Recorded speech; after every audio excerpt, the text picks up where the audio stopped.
Yo, what's going on, everybody, man? It's your boy KingDv, and I'm with my co-host, Smitty. What's going on, bro? Man, it's love, man. Time for A.J. Brown. Michael Carter II. They don't know Jalen Hurts like we know Jalen Hurts. They was hanging on to Jalen Hurts. Until next time, man, y'all know what it is.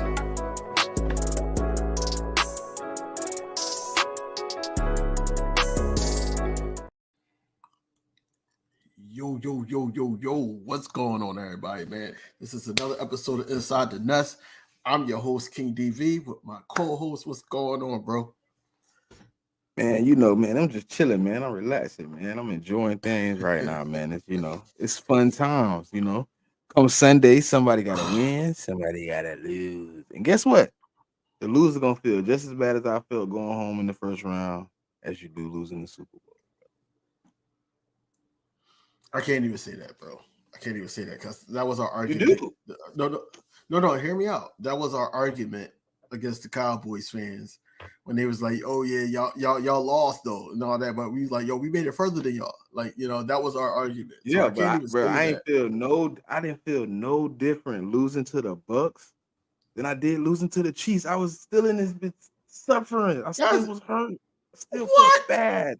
Oh no, this is where we But I don't want to lose, bro. I don't want to lose at any point. Lose it? No, understand it. But losing the Super Bowl is worse, bro. Not really, That's bro. Worse. What? Not really, bro. What? Not really, bro. Bro. If I lose the Super Bowl, guess what? Everybody gonna be like, "You made it." They made it to the Super Bowl. What does that matter? And guess what? Guess who the last person they got to get talked about until it's time to run it back? The Eagles got talked about from the time I lost the Super Bowl to the time the ball got kicked off at the beginning of the season.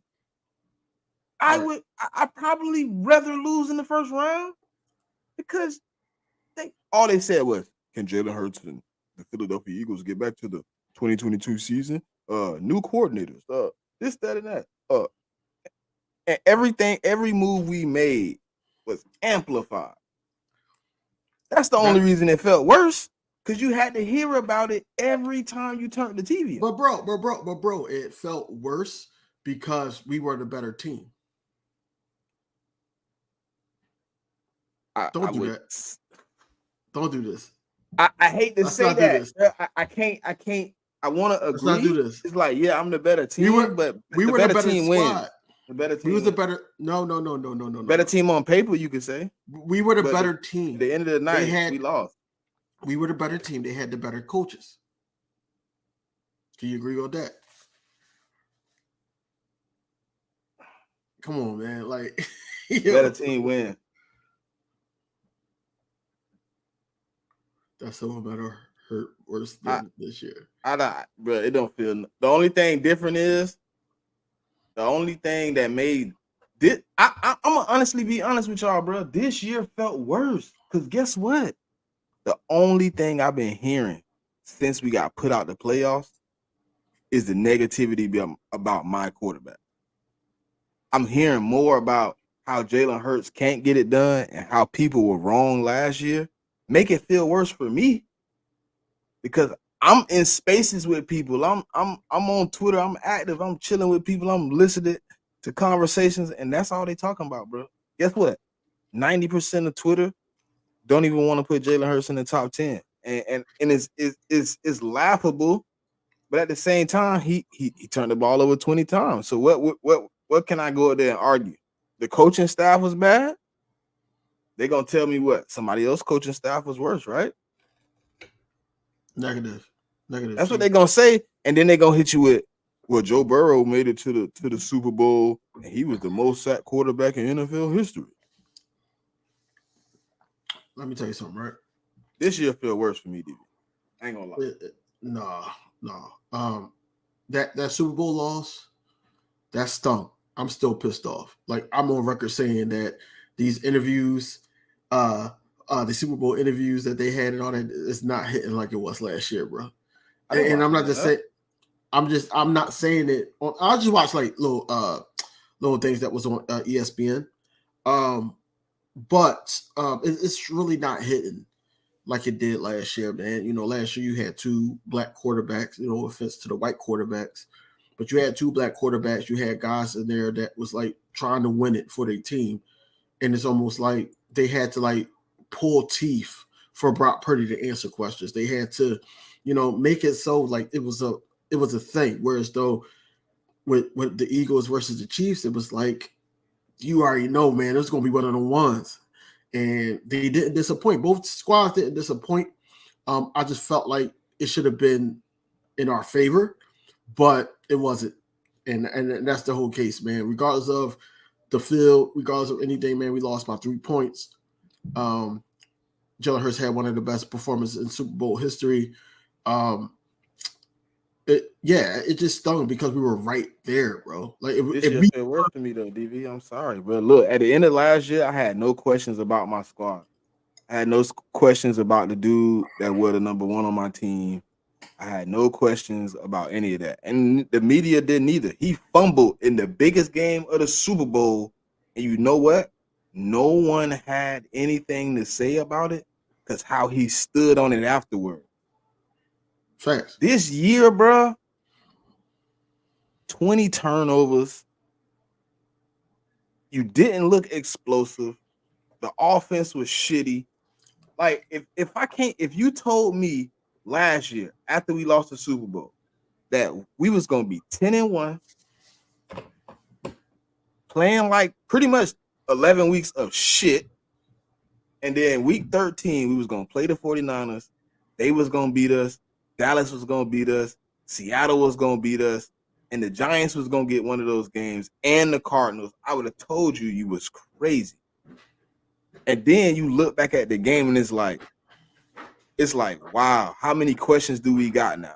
Last year felt well, man. When we left last year, I didn't feel like, I don't know what we gonna look like next year. I was like, shit, we going back. Run it back. I want my rematch. I want to get it in blood. I didn't even feel like, I felt bad that I lost, but I felt so confident that we could run it back. That confidence is not as high as it was in 2023 after the Super Bowl. That's why I say it feel worse for me. It might not feel worse for y'all, but my team last year at the end of the season, with all the people we had leaving, nobody was worried. Nobody had any type of whatever it's called, that we wasn't gonna make it back, that we wasn't gonna make a at least deep run in the playoffs. There was nowhere in, even when we found out Shane Steichen and Jonathan Gannon was gone, we still had high hope, faith. Everything was everything. And then this year, it's like, then we need safeties, we need linebackers, we need corners, wide receiver 3, right guard. We don't know if we're gonna have a running back. Like, we're in a worse position this year, and it feels so much more displaced than last year, bro. For me, it might not feel like that for y'all, but I was confident after the loss. I thought we was running it back. I can't feel confident after a loss like that. This was a historic season for the Philadelphia Eagles.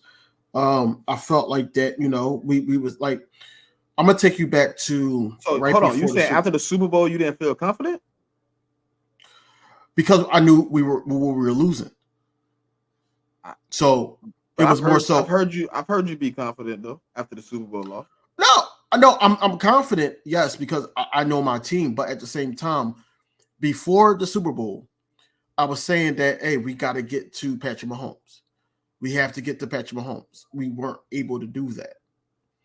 And I felt like that with the coaching staff, the regression of the play calling of the defense in the Super Bowl, I felt like that it wasn't no way we was getting back. Even though, Jonathan Gannon went to the Cardinals as the head coach, I felt like we can't get back with that type of play calling. You know what I'm saying? I didn't know about Sean Desai. That was up in the air. I was not confident until the season started. And that's why, I was bigging up him, basically making adjustments in the second half of games. That's where I was at with it. But here we are again. We got 2 new coordinators, you know, and I feel like I thought we was running that bit back. I ain't gonna lie to you. No, everybody did, bro. Everybody did, but at the same time, I don't got that confidence in the Eagles right now. To me, honestly, I don't got honestly, I do, because they got to show me, bro. All they showed me was that they was punks. They got pushed over. They got bullied. I can't tell you I got confidence in somebody that let somebody come in your house and walk mud on your white mink floors, and you told them to get it up, and they told you to get out their face, and you ain't do nothing about it. I can't have confidence in that, DV. Bro, you let the 49ers come in our crib, put hands and feet on me, you, my kids, grandma, granddaddy, and ain't nobody lift a hand, ain't nobody fight. And then you let it continue for weeks. It wasn't like, oh, the next game, it was a close game. We lost we lost to the Cowboys, by 3. No. We went and lost by 20. We went to Dallas and got our pants pulled down and got exposed. And then we went to Seattle, and James Bradbury literally laid down. And the Giants game, the next Giants game wasn't even all that good, bro. The next Giants game wasn't even all that good. We still look piss poor. Then you let Jonathan Gannon walk in the trap, take over the trap, and beat you. You fired this man. This man disgraced the organization, and you let him come right in here and laugh in your face. And then you turned around and let Tyrod Taylor and Tommy DeVito beat you at the end of the season. It's ridiculous. Disgusting. I can't have confidence in that. Okay. So Nick Sirianni is not fully in charge of the offensive play calling. We know who we going in with this season. We just signed Bobby King. Yeah, I seen that. Coach. Yeah, inside linebacker. Yep. Well, he just sent it to me. All right. I'm confident only because I think it's going to be ran right this go around. I felt like that, a lot. Jigga just said that the team quit on us. He don't have any confidence. I felt like the team quit on the coaching staff. I think the team did not believe in what was going on. The switching of Sean Desai to Pistol and Hat. I can't even say his name no more, man, because he's horrible. Matt Patricia is horrible. But I think that they just quit on the whole thing. Had injuries in the beginning of the year. I don't think that this season is going to be a fluke. I think this is going to be the get back season here. Especially if, Kelsey comes back, Graham comes back. I don't know about Fletch, but those 2 come back, then, it's something to play for, A lot of people are worried about the season. No, I'm not saying that. It was no guarantee we get these 2 dudes back, man. You got 2 dudes telling you basically at the end of the season I might retire, and we don't play. We come on, man. I don't know, bro. Like, what I believe in as an Eagle dog has been disrespected, bro. Straight up. Them boys left me looking crazy. I've never seen my team lay down like that, bro. We went 4-12 and still had more fight than they had down the stretch, bro.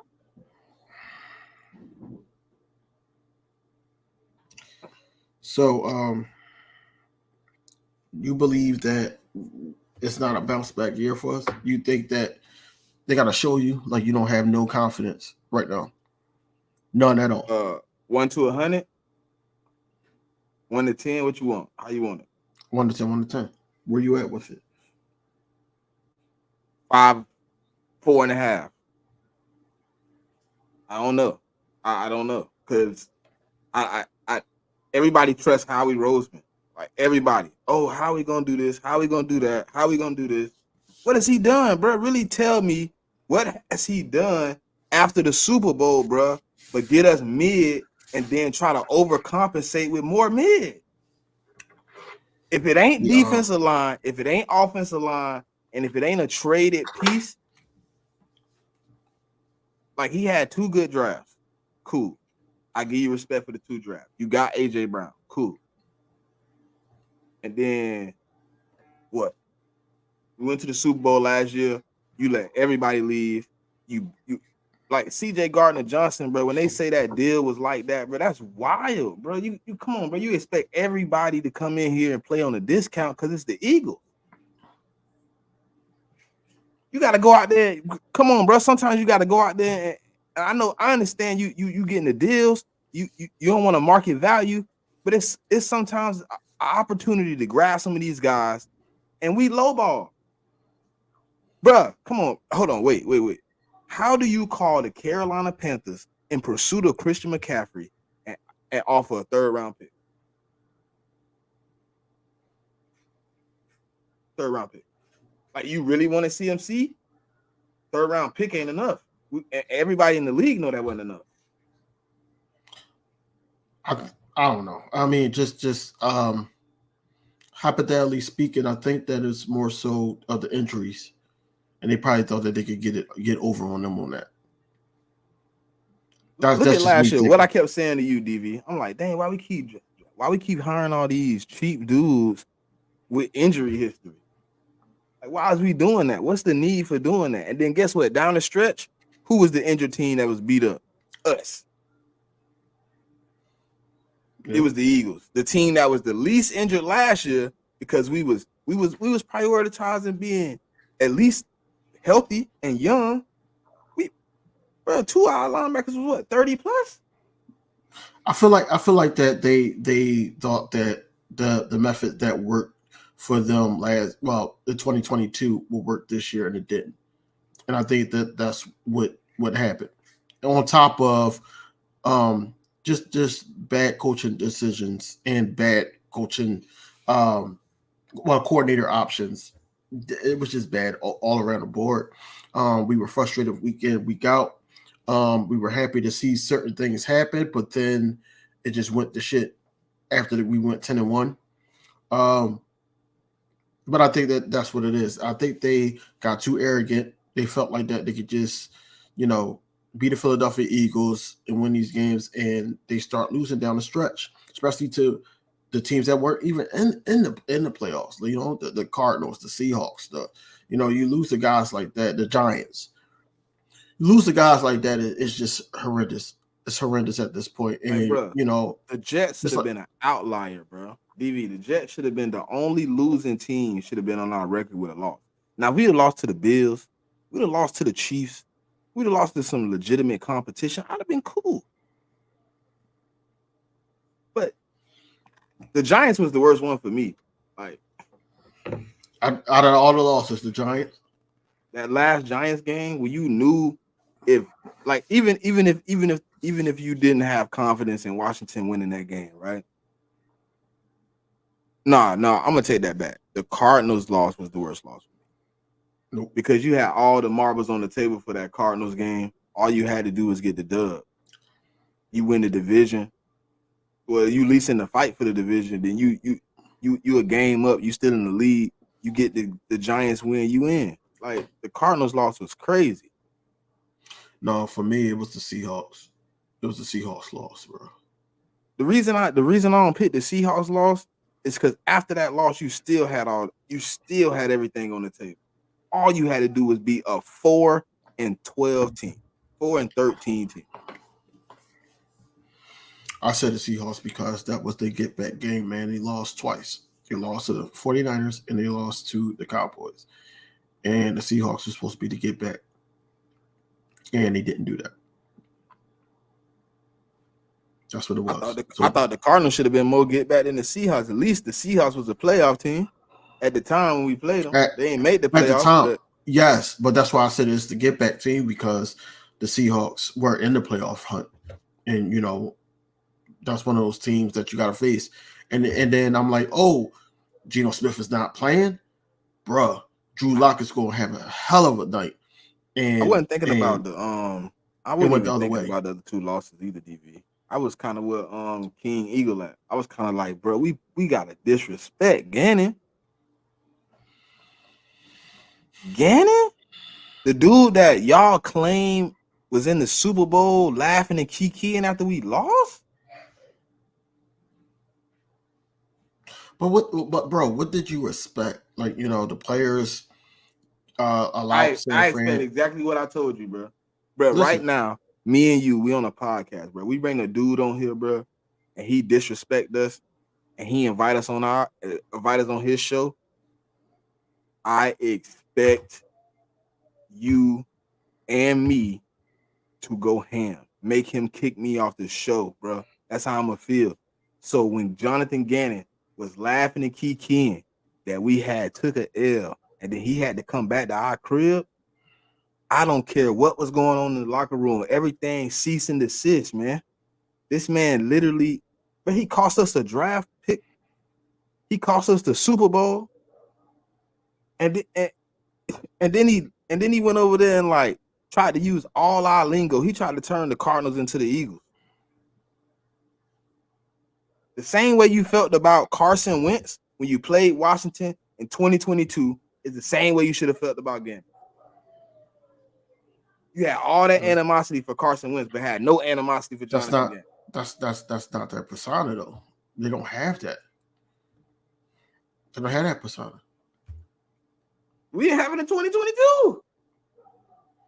What you mean? But they desire in their heart was like, we going to get him. We don't like him. He left us. He was a toxic locker room partner. We're going to get Carson. We finna make Carson show us what's up. It should have been the same way, man. All the players that was here for Jonathan Gannon was basically still on the roster. But it wasn't the same type of coaching, though. It wasn't. But Jonathan Gannon ain't got much fight in him either like that. Come on now. He decent, but he wasn't out here like on no demon stuff.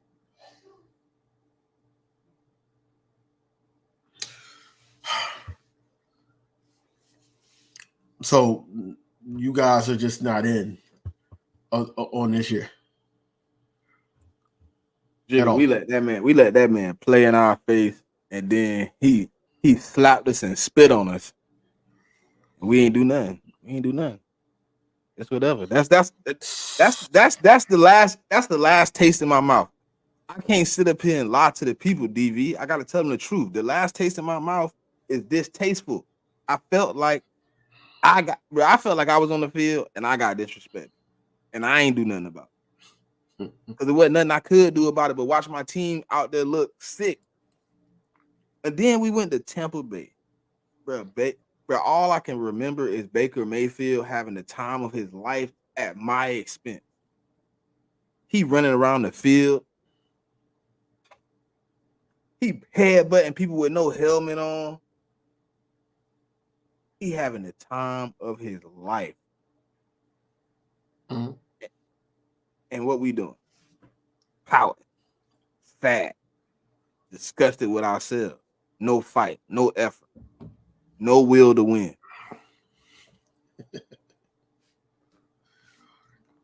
So we scored 9 points in a playoff game.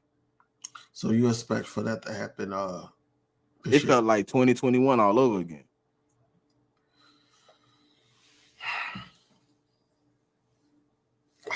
I don't know, bro. I think that this year is gonna be different from last year. It didn't feel like 2021 all over again. No. Yeah, right. It didn't, man. Like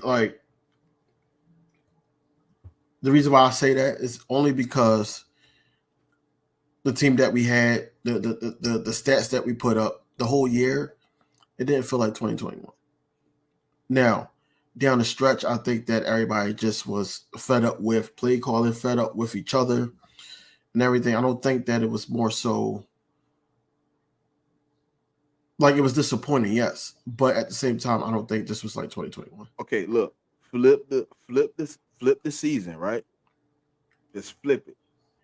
Put the stretches that we went through at the end, at the beginning. Lead the playoffs, same season. It just went opposite ways. We started bad in 2021. We ended good. We started good, ended bad. It was the same season for me. We just watched it in rewind. We watched the good part first because we went 7-2, and we started off 2-5.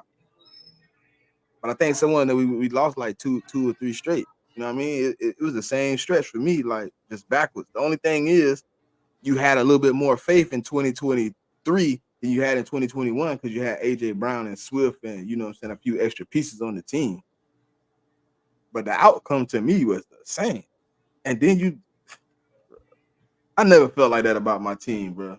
Like I'm always a confident individual. It'll never be a time I get on here and be like, I think my team gonna lose. But my team is like, sometimes I question what they do, like the moves they make. It don't make sense to me. Some of them don't make sense.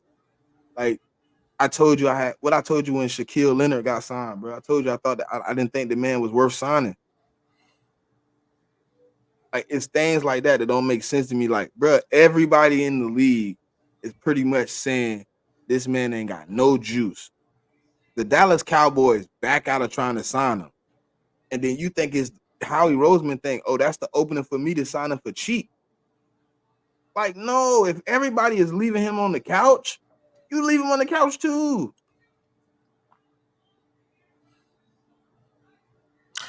I wouldn't. What?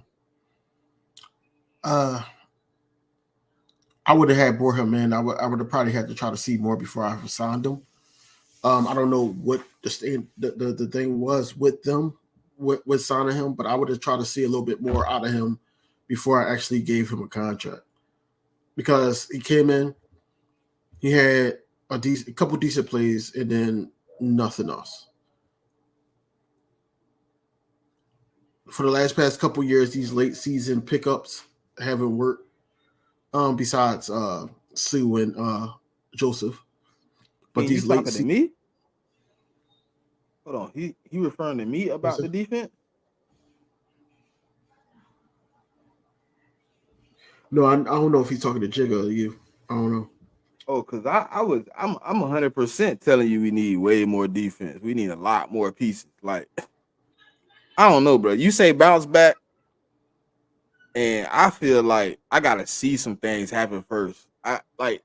You going out and getting a 32-year-old or 33-year-old at some position, dog, ain't gonna move the needle for me. You going to getting Patrick Peterson and signing him as a cornerback ain't moving the needle for me, bro. This is gonna be fun. This is gonna be a fun all season. It might move the needle for you, but it just don't do it for me. No, not Patrick Peterson. No, not Patrick Peterson. No. You going to get Bobby Wagner? Don't move the needle for me, bro. No, I'm not getting. No, not him either. But that's the type of deals people expect Howie to make. Because that's the deals he's been making. Now, like, I'm anxious to see if Howie's going to come out of his comfort zone with the linebacker position, with another cornerback, probably a safety if we do let Buyer walk. We gotta see what he does. Like, I'm not going to jump off the fence right now until I know what happens. Once the free agency happens, once the draft is over, then we can say, okay, this is what it is. This is what we need to do. Especially when June 1st come around. I think that's going to be the biggest kicker. It's going to be the draft, or free agency, and then that June 1st hit. Like, that's where it's going to. Tell me what's June 1st, though. You can cut people in and designate them for June 1st whenever you want. But that's Well, I understand what you're saying, but that's what Howie likes to do. Howie likes to drag it out into that time, around that time, like June 1st and everything. And then Goofy. that's when, I just cut the motherfucker. June 1st. What's the point of dragging it out? Like trying to find trade value for a player that don't got none, and you end up stuck with Barnett, and then you trade him away and he go play well. again, I believe that's scheme. I believe it's scheme. I want to believe the same thing, DV. I want scheme and coaching. That's all it can be, because if it's scheme, then we finna be in the same position. Then we're running the same scheme. But the upside is it's the master of the scheme instead of somebody emulating it. That's the upside that people have hope for. You know what I'm saying? I feel like bringing certain guys in, that the positional coaches in, I feel like the positional coaches is going to be better than last year, at least. Malik Savage is, of course I am. Of course I am, man. Of course I am,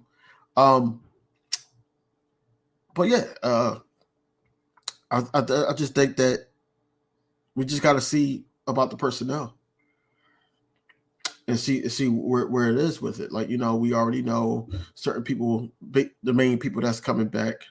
We got to see about the running back, like you said. We got to see about certain things that we need. Right now, the only running back on the roster is Kenny Gainwell. You want me to have confidence, and my wide receiver 3 is Brenton Covey.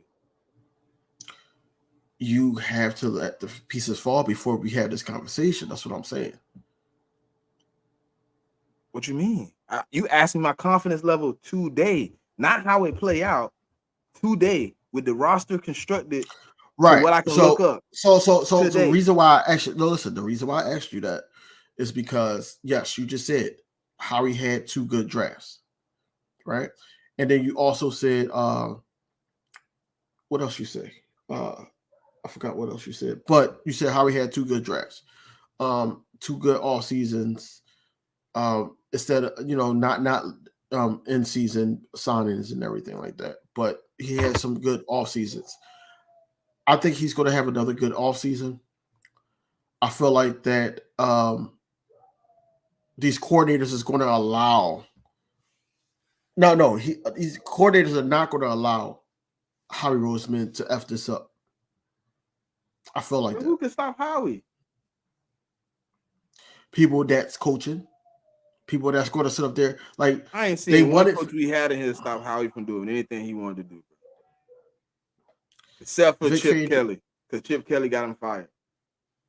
We guys who can tackle. We need guys. What's going on, Miss Ash?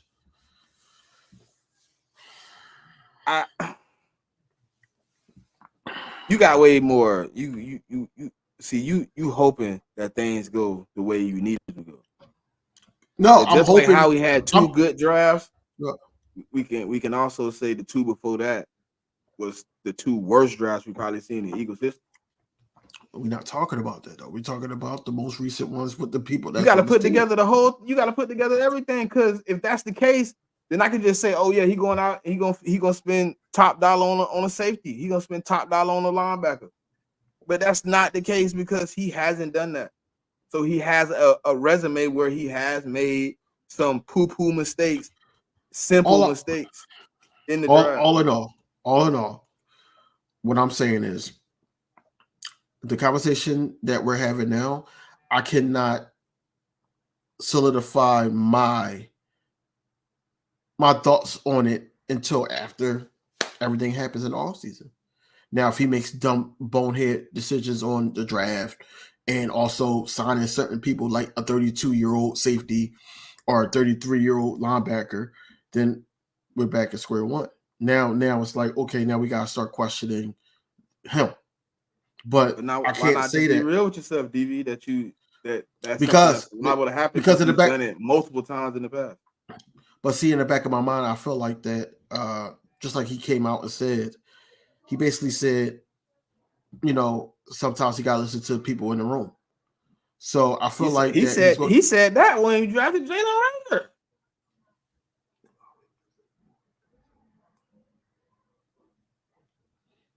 I mean, he had two decent drafts, but not the whole draft. I mean, it's a few players that you can name that was pretty good out of the draft, but there's some that we haven't seen really play like that.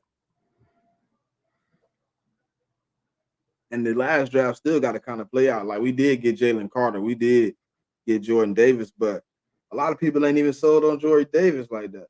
So I mean, a lot of people don't even really know. You can't really even judge Jalen Carter year one. I don't judge a rookie. He played decent, but he fell off way before we even started losing. He really did. Because if you go look at the tape, bro. That man, he got to get a bag, bro. This ain't college where you gonna use the same move over and over again, and ain't nobody watching tape. Like in college, you can goof off and you might not see it coming, but people started seeing he had the same repetitive move. He try to if he can't work the club on you the first time, he just started bull rushing you with his head down, and people were just pushing him in the dirt. You got to get a bag.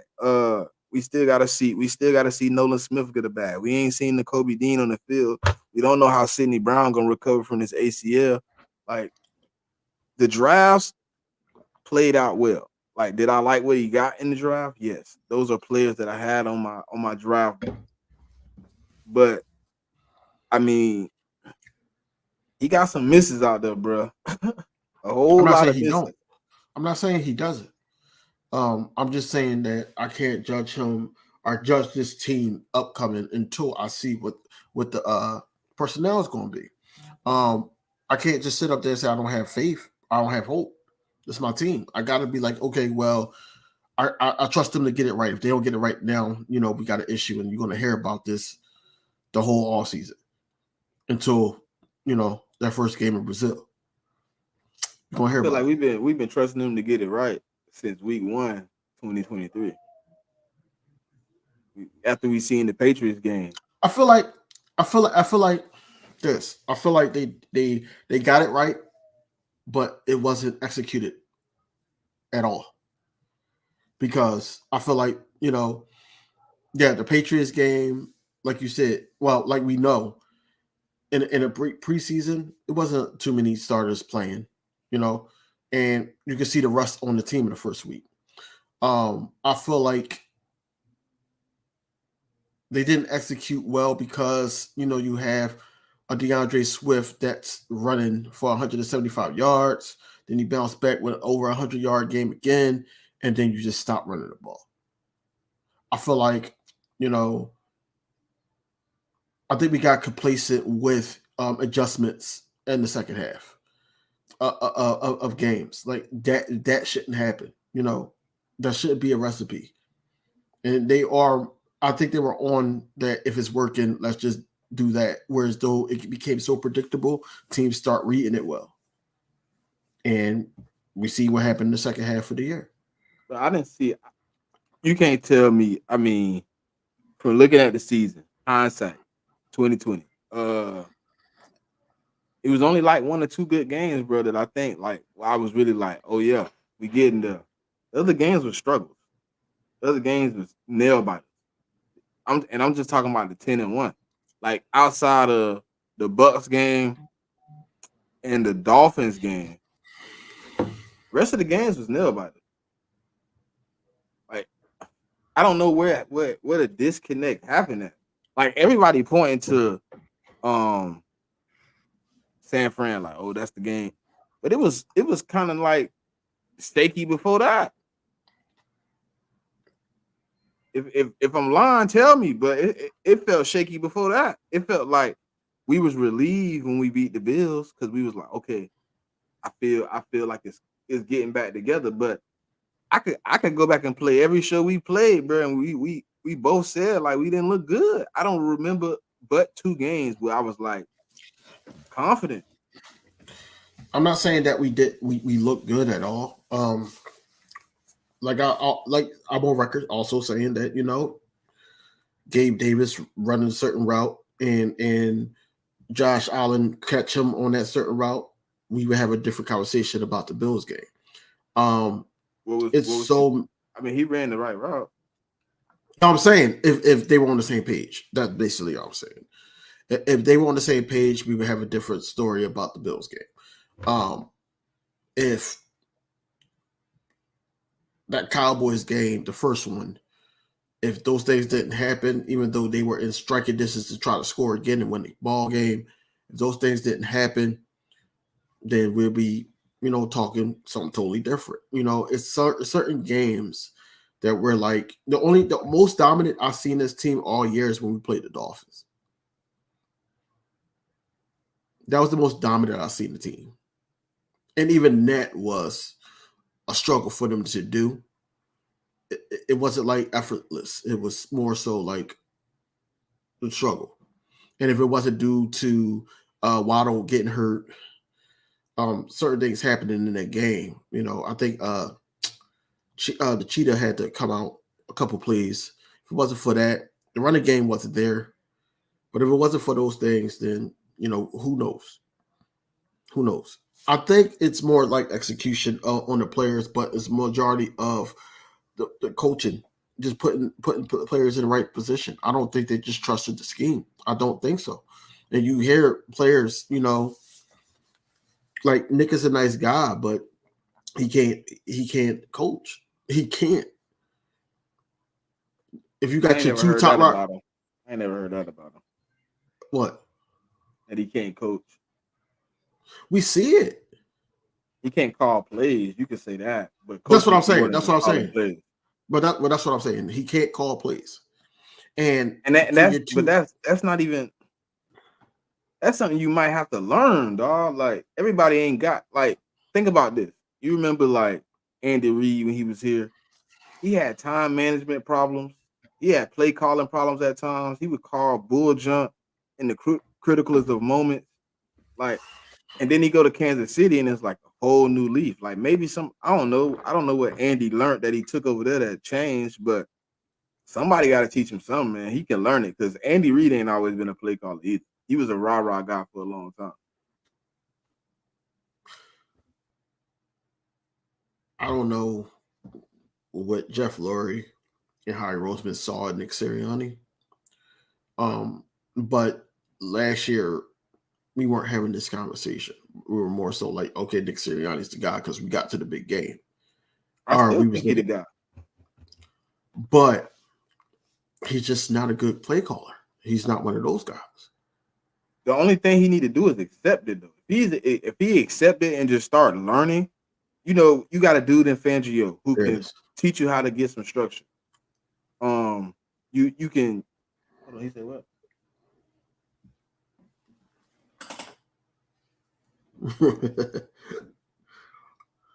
There's plenty of coaches that don't call plays. Y'all gotta stop this, bro. That's a new thing, bro.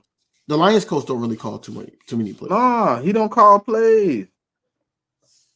The Ravens coach don't call plays. Pete Carroll wasn't calling no plays. It's a lot of coaches don't. That's a new thing, man. Because you know why people doing it? Because they don't want to lose one of their coordinators that they value the most. So I believe that, Jigga. I believe what you said about Mahomes. Hold on now. Come on now. He took Alex Smith to the divisional round, man, before Pat Mahomes ever stepped on the field. But he still had the same issues. Alex Smith and the tap dancers. He took them right to the playoffs. The tap dancers, though. And they ain't had nothing on that team, man. He took the tap dance because Tyreek Hill wasn't that. Travis Kelce wasn't that. And guess what? Andy Reid, man. I mean, yes, Pat makes it easier to call some of that crazy stuff, but that's what he's been looking for probably the whole time. Look at our offense with Vic. Think about it. It's kind of the same what he's doing right now. Pat Mahomes just a little better with the trigger finger. He can put it in places that Vic couldn't. But it's the same type of scheme right now. The same type of scheme. That's a good question. Do you think that Nick Sirianni going into this season, that's upcoming season, can motivate guys, because that's basically. But do I need to go get the Fletcher Cox clip for y'all? That's what I'm gonna start telling y'all. Exactly what he told Buddy. Come on, bro. That's goofy, bro. You see how these people was mad and upset that they was trying to fire this man? And Fletch was real mad. Kelsey was real mad. BG real upset. Jalen Hurts upset. Your biggest stars on the team was hot, frustrated. They didn't want Sirianni fired. Now they gave up on the coordinators, but I don't think nobody in the locker room ever gave up on Sirianni. I'm not saying that. My question is, do you think that he'll be able to, rally the troops? He did it in 2022. Just like you said, it wasn't a conversation last year. Shouldn't be a conversation now. He just did it, bro. But we spoiled as a fan base, so we want perfection and immediate success every time somebody step on the field. The man just went to the Super Bowl. So do you think that it was right to fire the coordinators? I think Brian Johnson got sabotaged, but if you don't have enough to stand up for yourself, how can I keep you on the staff? I don't even feel like you went to that man and tried to do anything to right the wrongs. You wasn't stepping to him and being like, hey, chill out. Let me call the offense. Like, I didn't feel like he had no heart. So if you ain't got no heart, if you ain't competing, if you ain't putting your best effort forward, wow. How can I keep you? And when the players probably coming into me and telling you that they don't believe in you. Like, you know what I mean? Like, it's at a point where it wasn't even just Sirianni probably had a problem with him. Ownership had a problem. The offense had a problem. Right now, we dealing with A.J. Brown drama because of the problem. That's why, all that play a part into me feeling worse this year than last year, DV. Last year, I wasn't asking, there was never a question last year in the media. Is A.J. Brown getting traded? Even if we understand that it's goofy, I don't want to hear that. I want to hear y'all talk about what can we do to better my team, not if A.J. Brown getting traded or if Jalen Hurts should have got $255 million or should we pay Devontae Smith or trade him because he's valuable. Like, I didn't hear it last year, and I don't want to hear it now. I just want to play football, bro. So my confidence, yes, it is wavering because it's frustrating to hear that, bro. Like, I didn't end the season well. Like, losing the Super Bowl, I felt defeated, but I felt confident in the defeat. Like, all right, but we lost 9-32.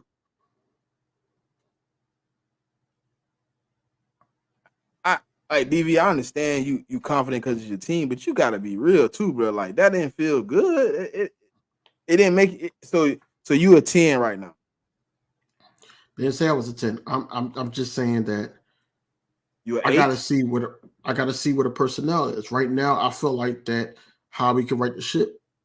He can right the ship in his playing. Now it's up to the coaches, which I agree.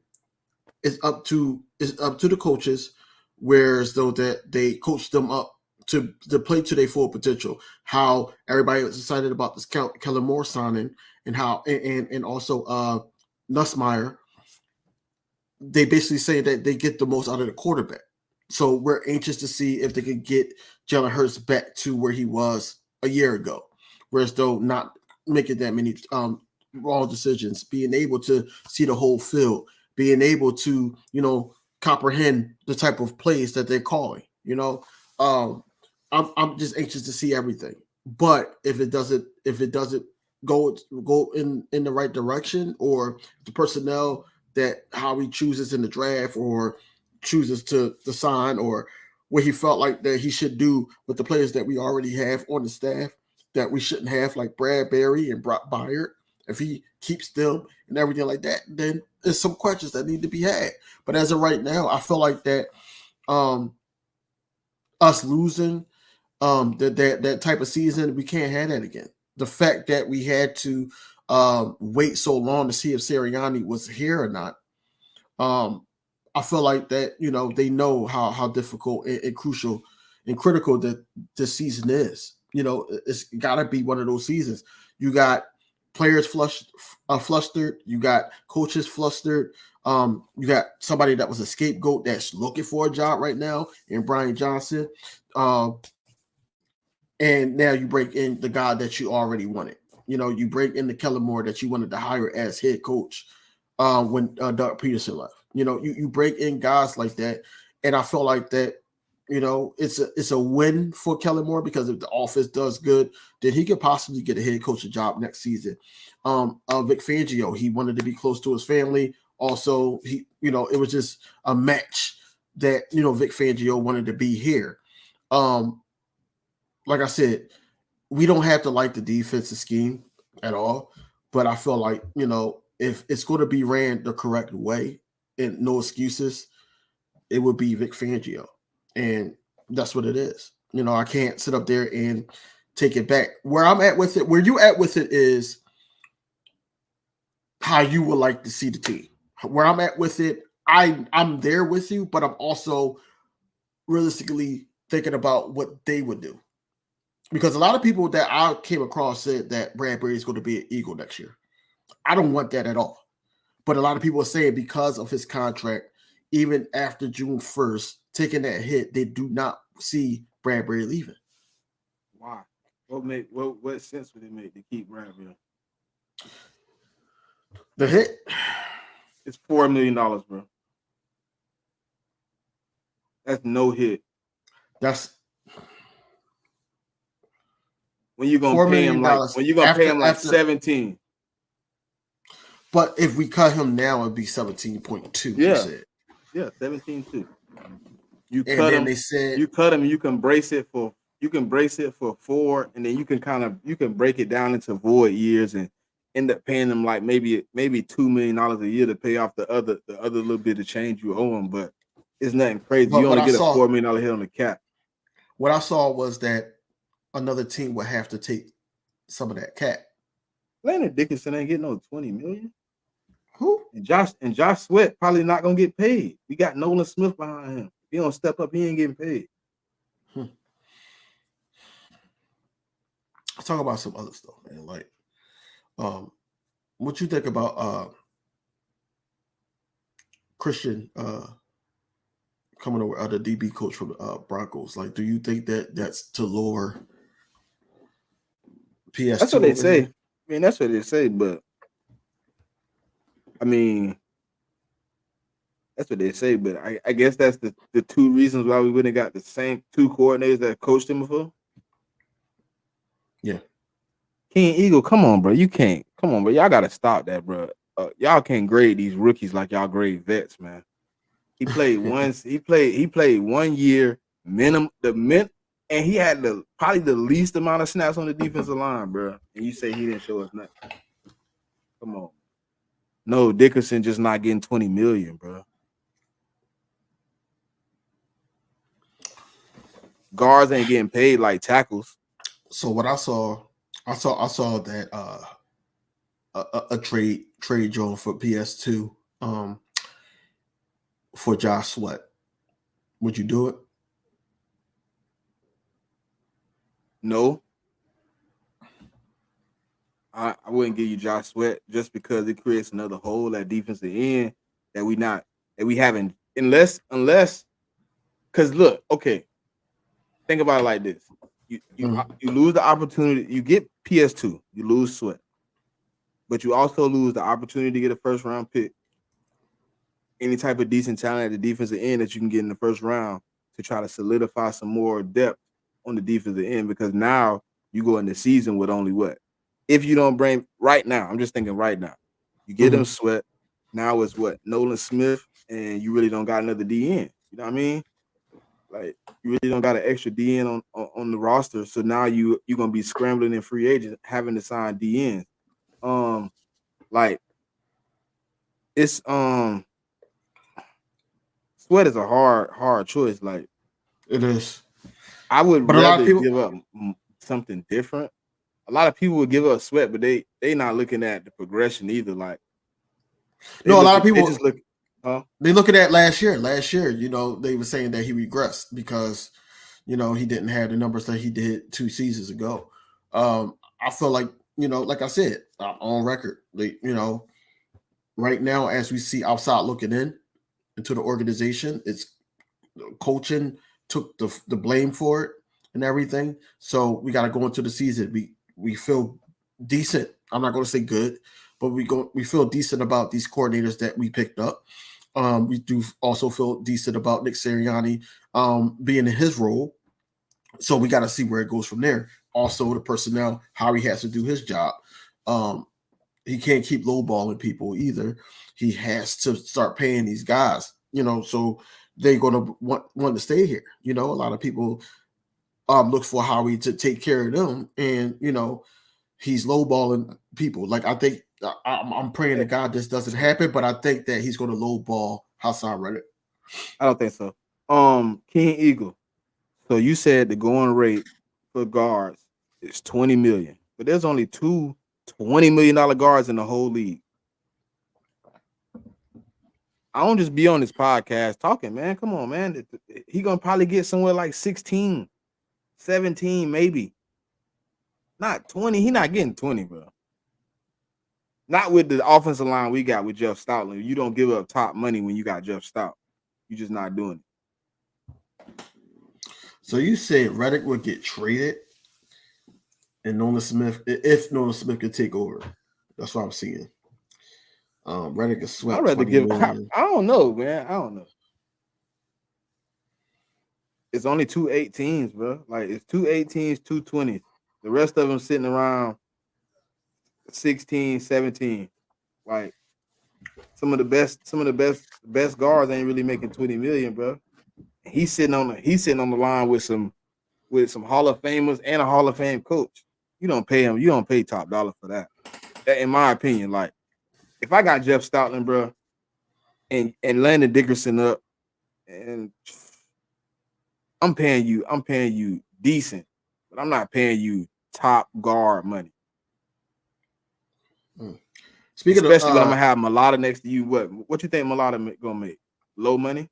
He got paid early too, didn't he? Yeah. Speaking of O-line, though, it's been talk that Kelsey is on the fence. Do you think he comes back or no? I think your boy already spilled the beans, man. There ain't really no guessing. You talking about Kelsey? Travis?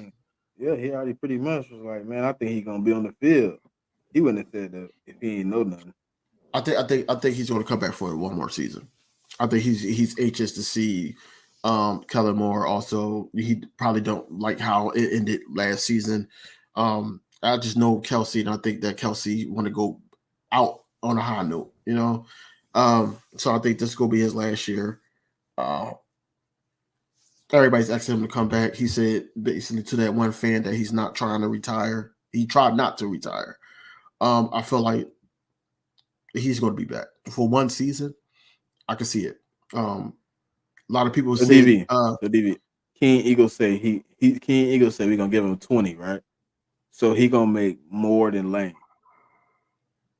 That's not even possible. That's what I'm saying. Like, we barely paying Lane 20 right now. What's going on, awesomeness?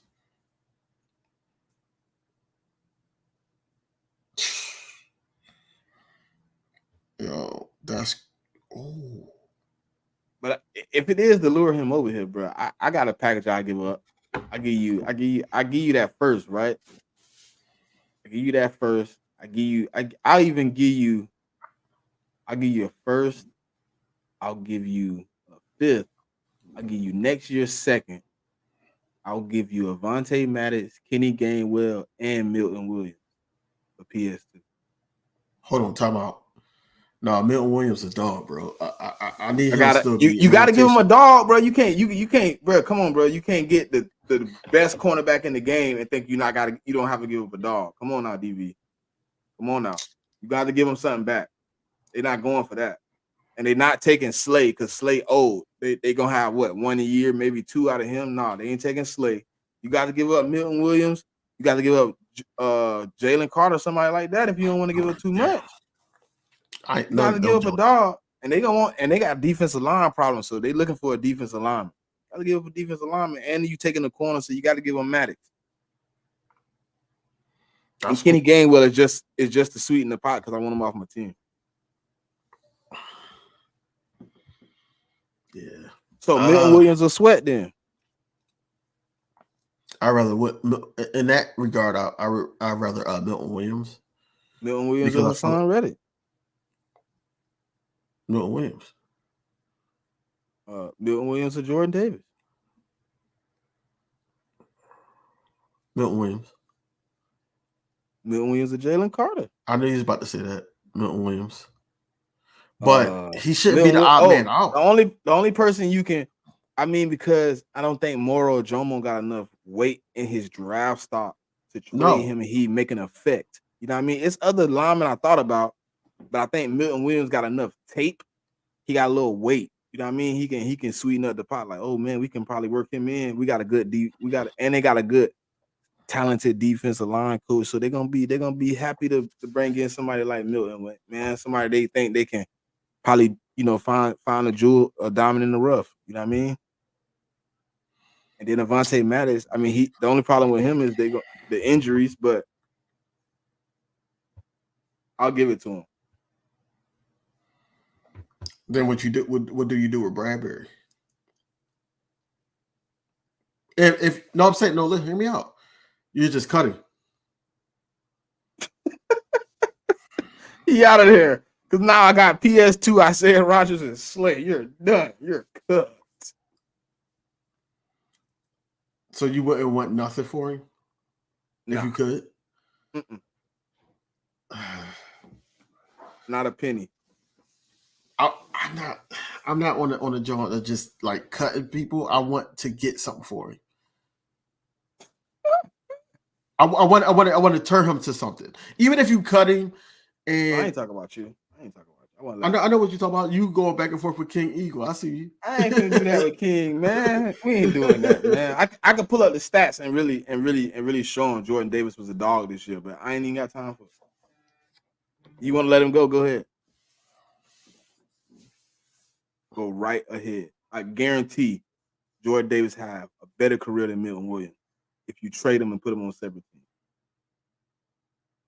They gonna be real mad when they see Jordan Davis play this one tech this year. They're gonna be like, oh man, we didn't know he doing that.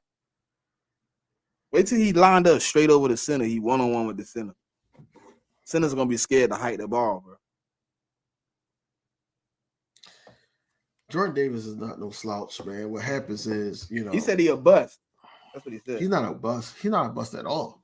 He did fall off at the end of the season. He actually admitted that. But I feel like that these young guys, we got, they gotta grow. They gotta grow. And once they grow into their own, I feel like they're going to be most dominant in their position, if not already. Jigga, that man played 500 snaps as a run stopper, bro. Come on, man. Nobody don't want to get the contest. I ain't gonna do it. I ain't gonna make no excuses for him. Y'all think he a bust? Hey, I don't think he a bust. I ain't talking about you. I ain't talking about you. Yeah, y'all think he a bust? Cool. Like cool. I don't think you go find another player on the defensive tackle that was a run stopper that averaged 500 snaps a season. Show me him. Show me what his stats look like. That was too many snaps, bro. We didn't have a great D tackle. We don't have another one tech. And then the other one tech we do got is, come on, bro. Y'all don't want him on the field. And I feel like down the stretch that's where we were missing another defensive tackle. It had to be a better rotation. And I thought they would have signed Sue. I thought they would have signed Sue late, bro. They knew we didn't have a one tech. I thought they would have signed it. I think at that point, like after the I'm talking about before the 49ers. Like before the 49ers happened, the rumor came out before that. Right. Like simply, I just looked at the roster and was like, man, we ain't got another one tech. So Jordan Davis gonna have to play all the snaps for the one techs. He called him a 2-down player. That's hilarious, bro. But I told you, bro, some of the fan base a little bit more spoiled than the other fan base. But Jordan Davis, man, me personally, I can't say he a bust because I looked at the numbers, I looked at the video, I watched every snap he played since he came to our team. I watched the improvement. But You see how excited I was when I sent you them videos. I'm like, bro, look at Jordan Davis. Bro, you can't expect everybody to do what we do and look at the game inside the game. They looking at it from the standpoint of a Philadelphia sports media, or just in general. Like, they're not looking at it as, oh, he didn't have good numbers, but look what he was doing the whole game. He made opportunities for everybody else. Or they're not looking at it at certain points. That's what I'm saying, that, he's not going to see it because he felt like the numbers wasn't there, the stats wasn't there. And that's why I said sometimes the numbers and the stats don't tell the full story on an individual player. But a lot of people don't look at it like that. They look at it as, oh, he gained weight and all that. Oh, he's getting slower and this, that, and third. No, he played a lot of snaps this year. He played a lot of snaps. And then he got slower because he was injured. Nobody's saying that. Nobody's not talking about Jordan Davis in certain games. He was a game time decision, and he ended up being on the field. And then he still played a lot of snaps that game. Nobody breaking that up. You know how hard is that dude, especially in that size? That size is hard to do that. And, I don't care how young you is. It's hard. Right. Yeah, man. He said, you know what I like what I like about the defensive line coach signing the best though? He a one tech. He gonna get the best out of the ordeal, you know what I mean? All right, well, hold on, y'all. We got a special guest up there, man, real quick. Hold on real quick. Why you put on that voice though? Like, that was weird. Cause, bro, like, look, I'm looking at the chat. I'm looking at the chat, right? And I see somebody pop up at the bottom. I'm like, I sent somebody the link. And then I'm like, DV, you sent the link? I'm like, oh, hey, look. Bro, that's what I was trying to tell you. That's what I was trying to tell you, but you put the show on and then we just start rolling. I was trying to tell you that I sent somebody the link, but what's crazy is your voice was like this, and then as soon as I told you that she was here and that's sis, you was like, yeah, we got somebody good. Like, you sound like we got a special guest on the show, man. I can't. Hey, listen, man. Look, I can't be showing my tail in front of the company now, man. I gotta act, accordingly, sir. I can't be the hostile Eagle fan I just was for like 30 minutes. You just had me looking crazy. What's going on though? What's going on? Yo, what's up? What's up, guys? I was up here, kind of telling the truth about the situation. I told them, with the currently constructed roster, that I don't have the confidence I had coming out of the loss against the Super Bowl, and that this season, the way it concluded, felt worse to me than the conclusion of losing the Super Bowl. And they was kind of telling me I was wrong, but I was like, I didn't have any questions coming out of the Super Bowl about anybody on my roster. Not my quarterback, not my coach, not my receivers, running backs, none of that. Maybe a little bit because the linebackers was leaving. We had players that was free agents, but other than that, I was confident that we had the opportunity to run it back to the Super Bowl. This year, after the conclusion of the season, I got more questions than answers. That's kind of my argument. Well, I've been watching you guys, and great thing y'all got going here. But I guess my question would be the confidence that you don't have. Is there any consideration for the staff that we lost after the Super Bowl, and how the coach who shall not be named screwed us at the end of that Super Bowl and went to Arizona, and how that whole thing happened and why it left us depleted the way we were? Like, is there any consideration for that? I still was confident. I still was very confident. You look, if you said you've been watching, right? So you can go back to the first episode of Inside the Nest. I was very, very confident. I had no wavering confidence in the team, even with the new acquisitions, even with losing all the free agents. I still was like, yeah, we can still do it. Like, we still got Jalen Hurts. Like, we still got, the key guys on offense. We still got the key guys on defense. I had a little bit. I told DV, you remember the argument we had with Marcus? Like, I was in the situation where I was like, yeah, I feel like at the end of the day, we gonna look at Brian Johnson with more disgust than Sean Desai. If they both had played 17 down the stretch, exactly what DV said at the beginning of the show is what we would have said about the season. Like, well, at least Sean Desai was adjusting at halftime. You looked at Brian Johnson like, bro, what was you doing for 17 weeks that you couldn't finish the season strong? Yeah, but I guess my question, maybe I didn't ask it right, was not if you coming out of last season, going into this season. Of course, we all had high hopes. We were 3 points away from winning the Super Bowl. We've got all of our key guys returning. Howie's going to make some changes and tweak it a little bit here, a little bit there, but we should be at least right back in the NFC Championship game, or if not, the Super Bowl and win it. But since we saw the season going, we barely beat the first game. I think we played the Patriots. We barely beat them.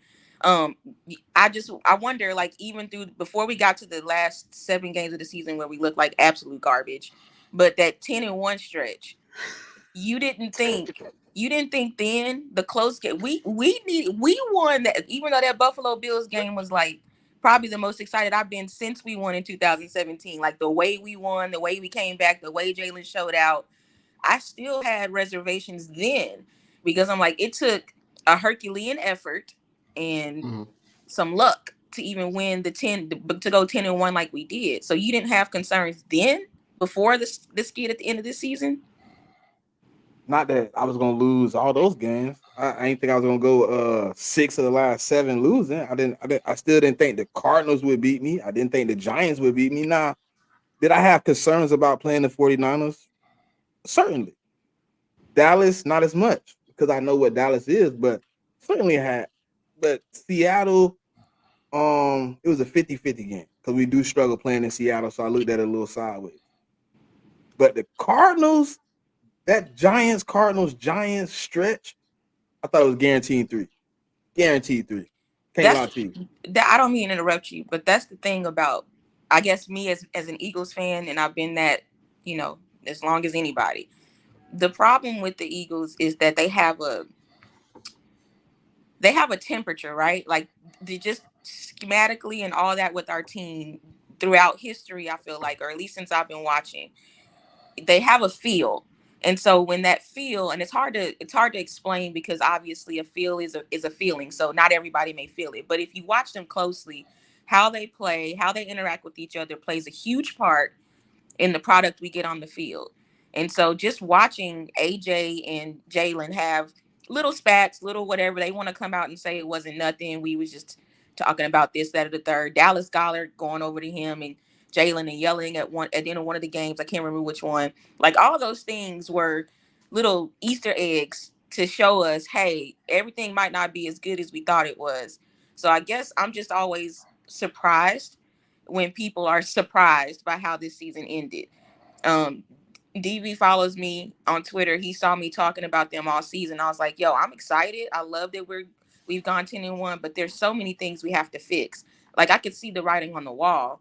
So I guess I'm just like wondering what you saw in that 10-1 stretch that had you, I guess, as confident as before we lost that 7 game. You know what I mean? Like that 7-game stretch was you horrible, telling me we was 10-1 and you was like, coming. we finna lose 6 straight. No, we only finna win one more game. No, I don't want to make it sound like I saw us losing 6 straight. Absolutely not. That was deplorable. That was unacceptable, and it was shocking. But what I was saying was that they weren't building the games and winning the games like they did the season before, and there wasn't much change to the roster for that to occur, other than the staff and the coordinators that left and really putting it in Nick's hands. So I just knew there was going to be some bumps, especially with how we started. When we barely won against the Patriots, and then we went on that little, you know what I mean? Like those there were just signs, I guess I'm saying.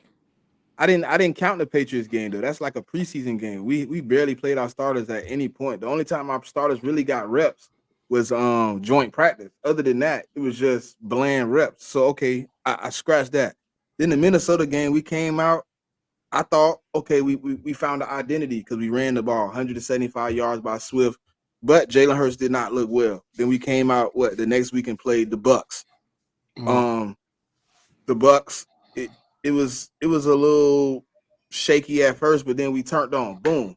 It was like we started rolling. Defense hitting, Sidney Brown flying all over the place. Everybody was looking good. and then we played the Jets. You know, I guess what I'm just trying to say is that I didn't see a complete game until I want to say like right before the Seattle game. I didn't, even then, like whatever games we won, that 10-1, I didn't see where they put a whole game together where both defense and offense were rolling, special The teams Bucks? had their thing going. The I didn't Dolphins? see that. I didn't see the confidence and the That's spark in what I'm them like I talking normally see. So I guess that's Yeah. why I was always on the lookout for something to go down. I didn't expect it to be a 6-7 game skid. But we always split with Dallas. That wasn't a surprise. So I knew there was going to be some losses in there. But I'm always taken aback by how Eagles fans were taken aback because even though we didn't expect a complete collapse, it wasn't looking great. Like we weren't winning games and blowing people out like we were the year before. Yeah, but I've never watched my team quit, and I've been an Eagle fan since 1993. Mm-hmm. I never watched any player that signed a contract with the Philadelphia Eagles and put this bird on their chest, walk out there and lay down. Yeah. So I didn't see it coming because I'm a Okay. Philadelphia Eagle fan. I didn't see it coming like that. Yeah, I seen us Mhm. losing some games. I wasn't like, oh, we just finna blow people out, but I for sure thought we would wake up and play together at some point, but we didn't.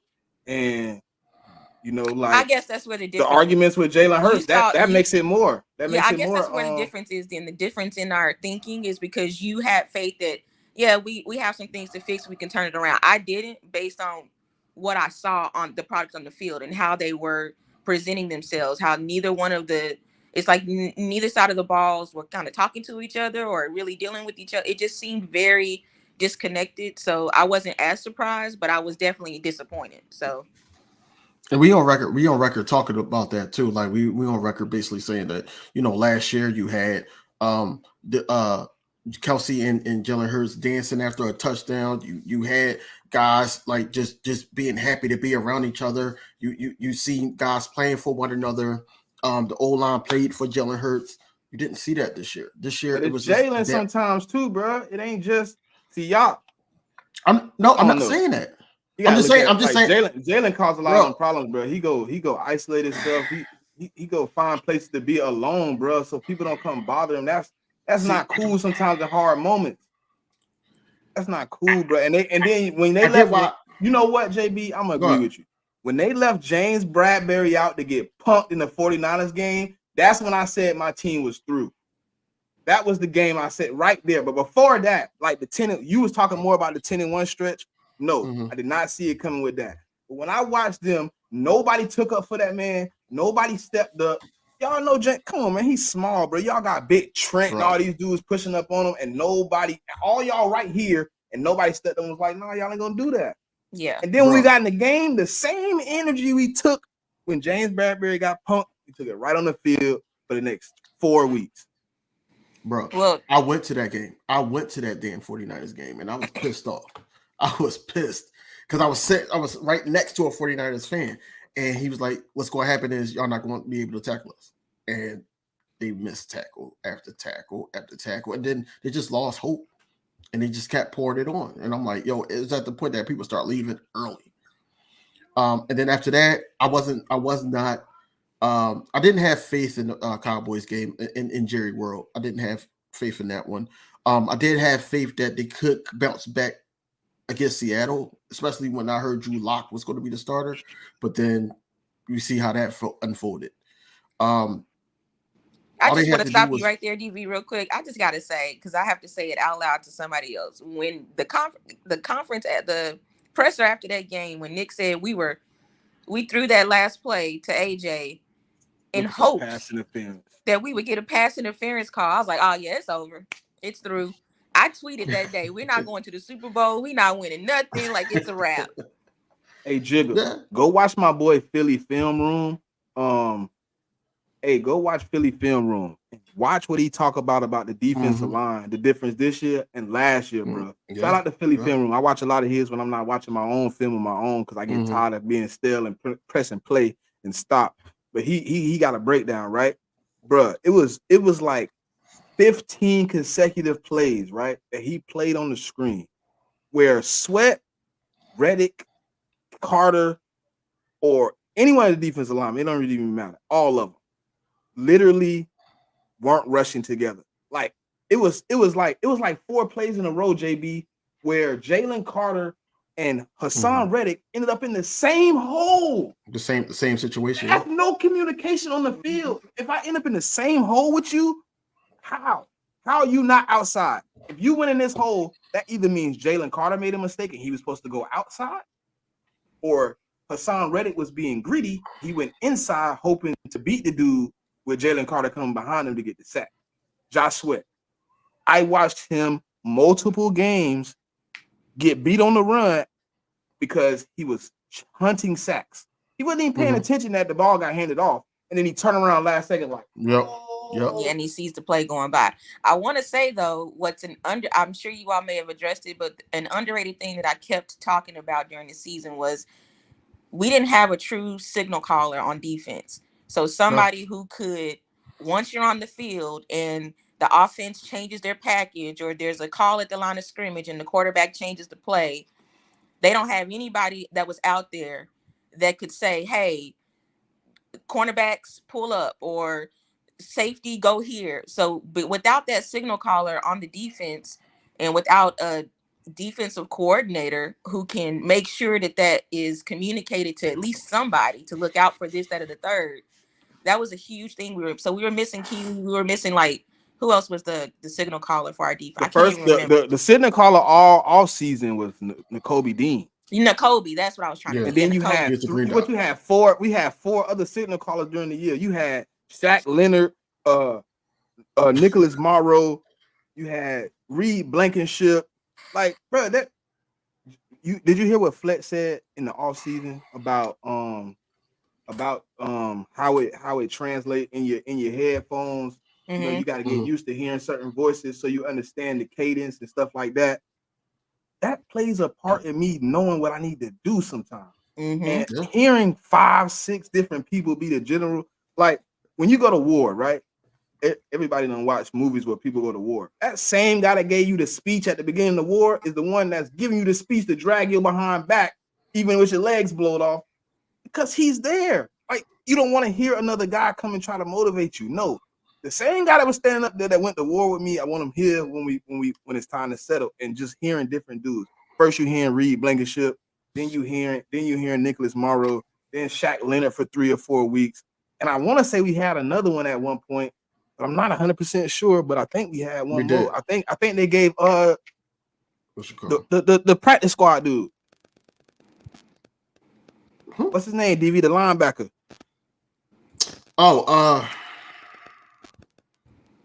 You talk about Vance?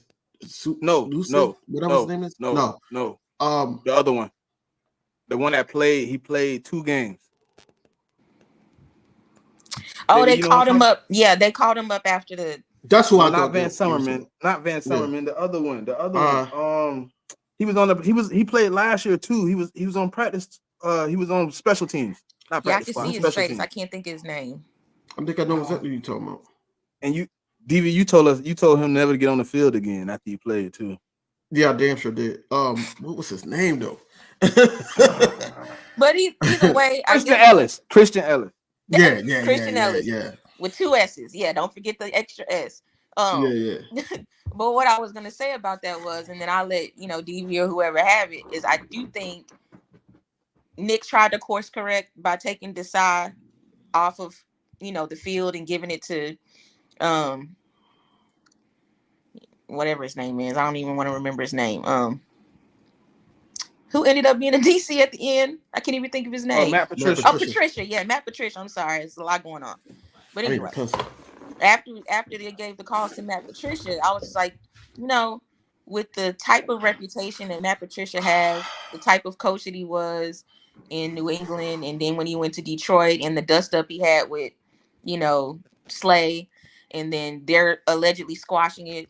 All those things that happened just on the defensive side, we haven't even really, at least while I've been here, touched the offense. But all those things that happen, you can't add a whole bunch of mess in a pot and stir it up and expect great outcomes. And so when you have a key person missing, like N'Kobe, who was coming along and calling plays and doing what he needed to do, and then you get Desai removed, Patricia comes in, Slay don't really mess Got with him, but worse. he's trying to say the right things in the media. Nah, Like, yeah, Slay we when they squashed it out. when they got surgery on purpose, Hey, JB. hey, sis. So I thought it was funny, right? Hold on, before we get into that, man, my man gotta say something real quick. Let us say it. Shakira! They're talking about one of our subscribers, but Okay. yeah, I think If it's you listen funny. to Gucci Man, it's a song called Lemonade. At the beginning of it, he Yeah. screams out Shakira. Yeah, right. So don't you think it's funny that soon as they come out with the Sean Desai is taking a back seat, Matt Patricia's coming in, Darius Slade said, "Look, I'm about to get the surgery done." Nah, he tried to be surgery, slick. yep. DV, he tried to be slick. He went first. Like, oh, I'm going to get surgery. 2 days later, we hear about Matt Patricia. Everybody like, but I think they already put it in place. I think we just heard it late. yeah, no. This what happened. Howie was like, he went to Howie like, look, man, you know I want to play for dude, whatever. All right, I'm gonna go get surgery. He like, yeah, you need to clean that knee up. We're gonna see how it play out. If it play out right, you know what I'm saying? You come back, you help us out. All right. Well, when y'all gonna announce he the DC? Because they already knew they practiced Wednesday. That's what I'm So saying. they already knew he was Yeah. the DC at that point. So they waited. All right. Slay out. It ain't gonna look so bad. All right. Slay's having surgery. 2 days later, Matt Patricia has been promoted. They didn't want to call him the defensive coordinator. He's the defensive play caller. Come on, bro. When they put that term on it, defensive play caller, I'm like, but Sean Desai's not doing anything. He's in the booth looking confused. And hold on, I gotta answer one question. That Hold on, goes JB, back, hold on. Smitty, to what Before you you were. go. That goes Before back you to go, what you were saying about having one voice. When you got like you said, you got like 4 people coming in and making changes and saying what needs to be done, and their language. They might be speaking about the same thing, but their language is different. That's what causes the mess that we got. So, Hey, listen, hold on, DV, before you go. Gene, listen, I'm not saying that his leadership qualities are a problem, but what I am saying is, last year I watched my team when we were slumping. They were looking for somebody to step in and be the leader. And when I said like it's that rah guy, that guy that lifts you up, a lot of people looked at Jalen Hurts, and last year he was not just the quiet guy. It was times where he rallied the troops, and I didn't see him really rally the troops when we were slumping. Like he rallied the troops a couple times in like the Bills game, you know what I'm saying, the Dolphins game, the Tampa game, the couple games where he fought back and won. Yes, I seen him kind of rally, but it was more like for the moment. But it was a lot of guys on his team that aren't leaders, and they were looking for somebody to lead. Look at like Jason Kelsey. I love him as a player. I love him as a leader, but sometimes his emotions can get the best of him. And he was riled up a few times coming to the sideline, and him and Jalen Hurts got such a good connection. It would have just took Jalen Hurts being like, calm down, big fella, we got you. Come on, let's go get another one. But no, Jalen Hurts went to the last bench on the sideline. It's not by itself. And when I see that, I'm like, and even though we didn't find the problem then because we were winning, it solves that. It don't look as bad. But when you're looking at a guy like AJ, yes, he is a great player. He also has an ego problem. Jalen, you can rein that in. Instead, you sitting quiet. Like even JB, you brought it up. Even when Dallas Goedert was snapping on him, he was just like, he didn't even look at the man, give him no response. He just stand out in space. And to me, that's why he walked off. He's like, I'm out. now I don't even want to talk to you no more because you're pissing me off. I got to take up for Jalen Alexander a little bit, and just this one little thing, because I 100% agree with you, except for this one thing. I personally think that people, as far as his leadership and what he shows on the field and what he gives us to the media, I think people harp on that a little bit too much. He really is just learning this job and learning how to manage that type of thing. Remember when he was in Alabama, yes, he was an integral part of that offense, that team, but we know who the voice of that whole organization is. It's Nick Saban. Then he goes to Oklahoma, and he has to coach there. Like in college, the players have less autonomy, so they're not going to speak as much. You're not going to be free to do that. He comes to Philly, sits behind and waits his turn. gets thrust into the fire at the end of whatever season it was where he replaced Carson, and then the next season, shoot to the moon. So he's still learn. It's like he's trying to learn everything so quickly, and I think a lot of that stoicness that he shows is probably to protect himself, because he just doesn't know how to quite lead a room full of men yet. But I think you're right. He does need to show a little bit more on the sidelines, if for nothing else, other than to just quiet the fans and then quiet the media. Like, hey, this guy does care. He is trying to lead the right way, because the guys all say in the locker room the right things. Like, he does it in those times, but I think he needs to learn how to do it in the times that matter the most. That's the difference.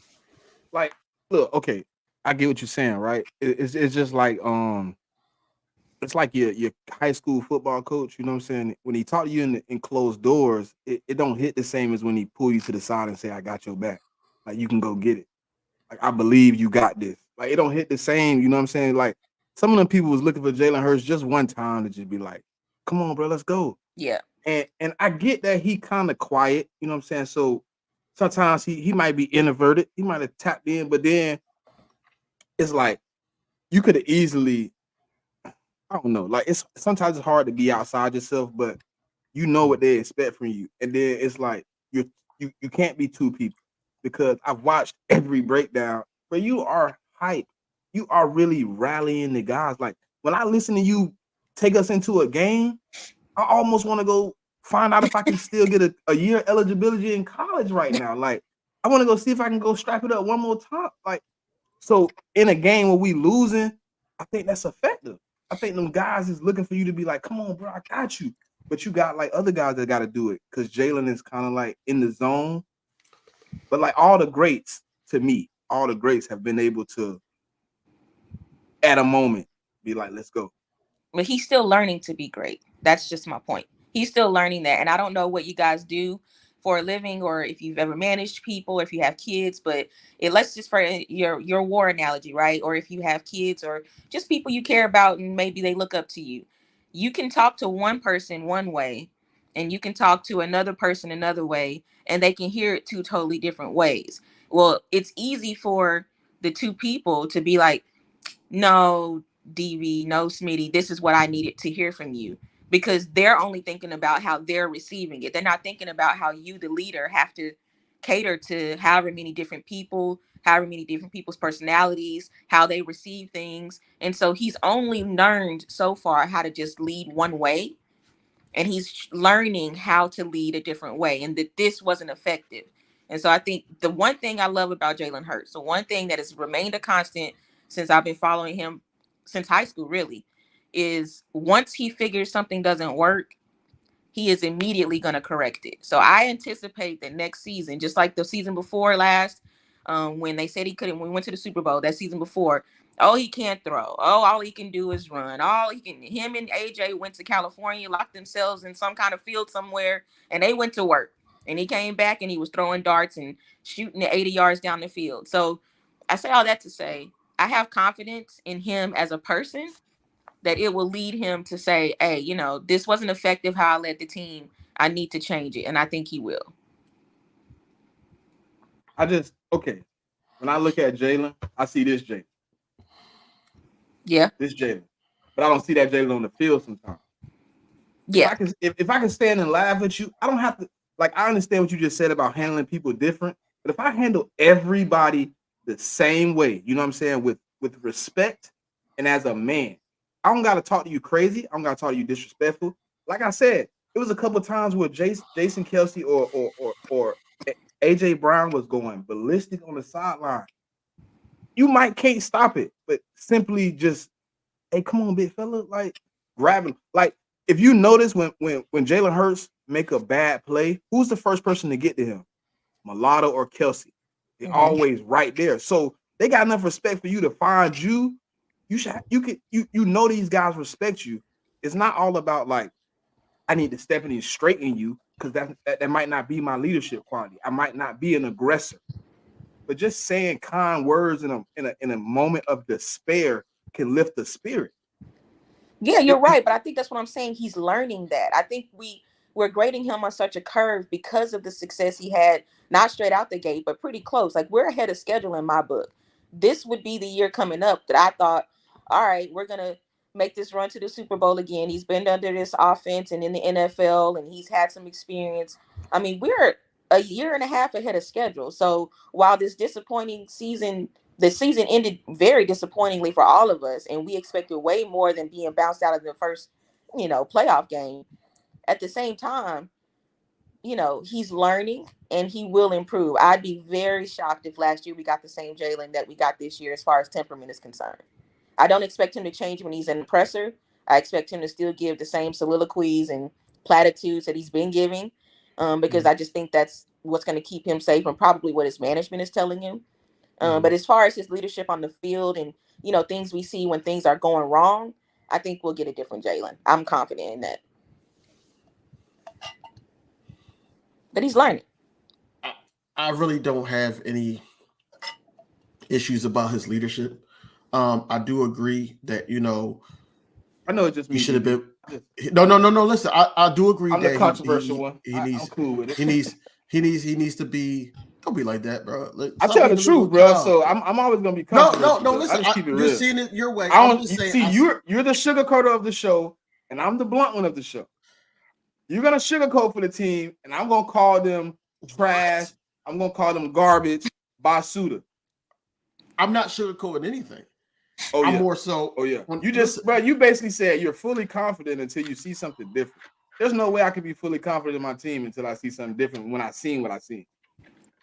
Right, but at the same time, how could we sit up there and be happy about coordinator change? How could we sit up there and be happy if it's a change with Bradbury not being here or something like that? That's why I said I got to see the personnel first for me to get to the level that you want. I can't sit up there and say that now because majority of the team that we're sitting up there complaining about, it's not even on the roster right now.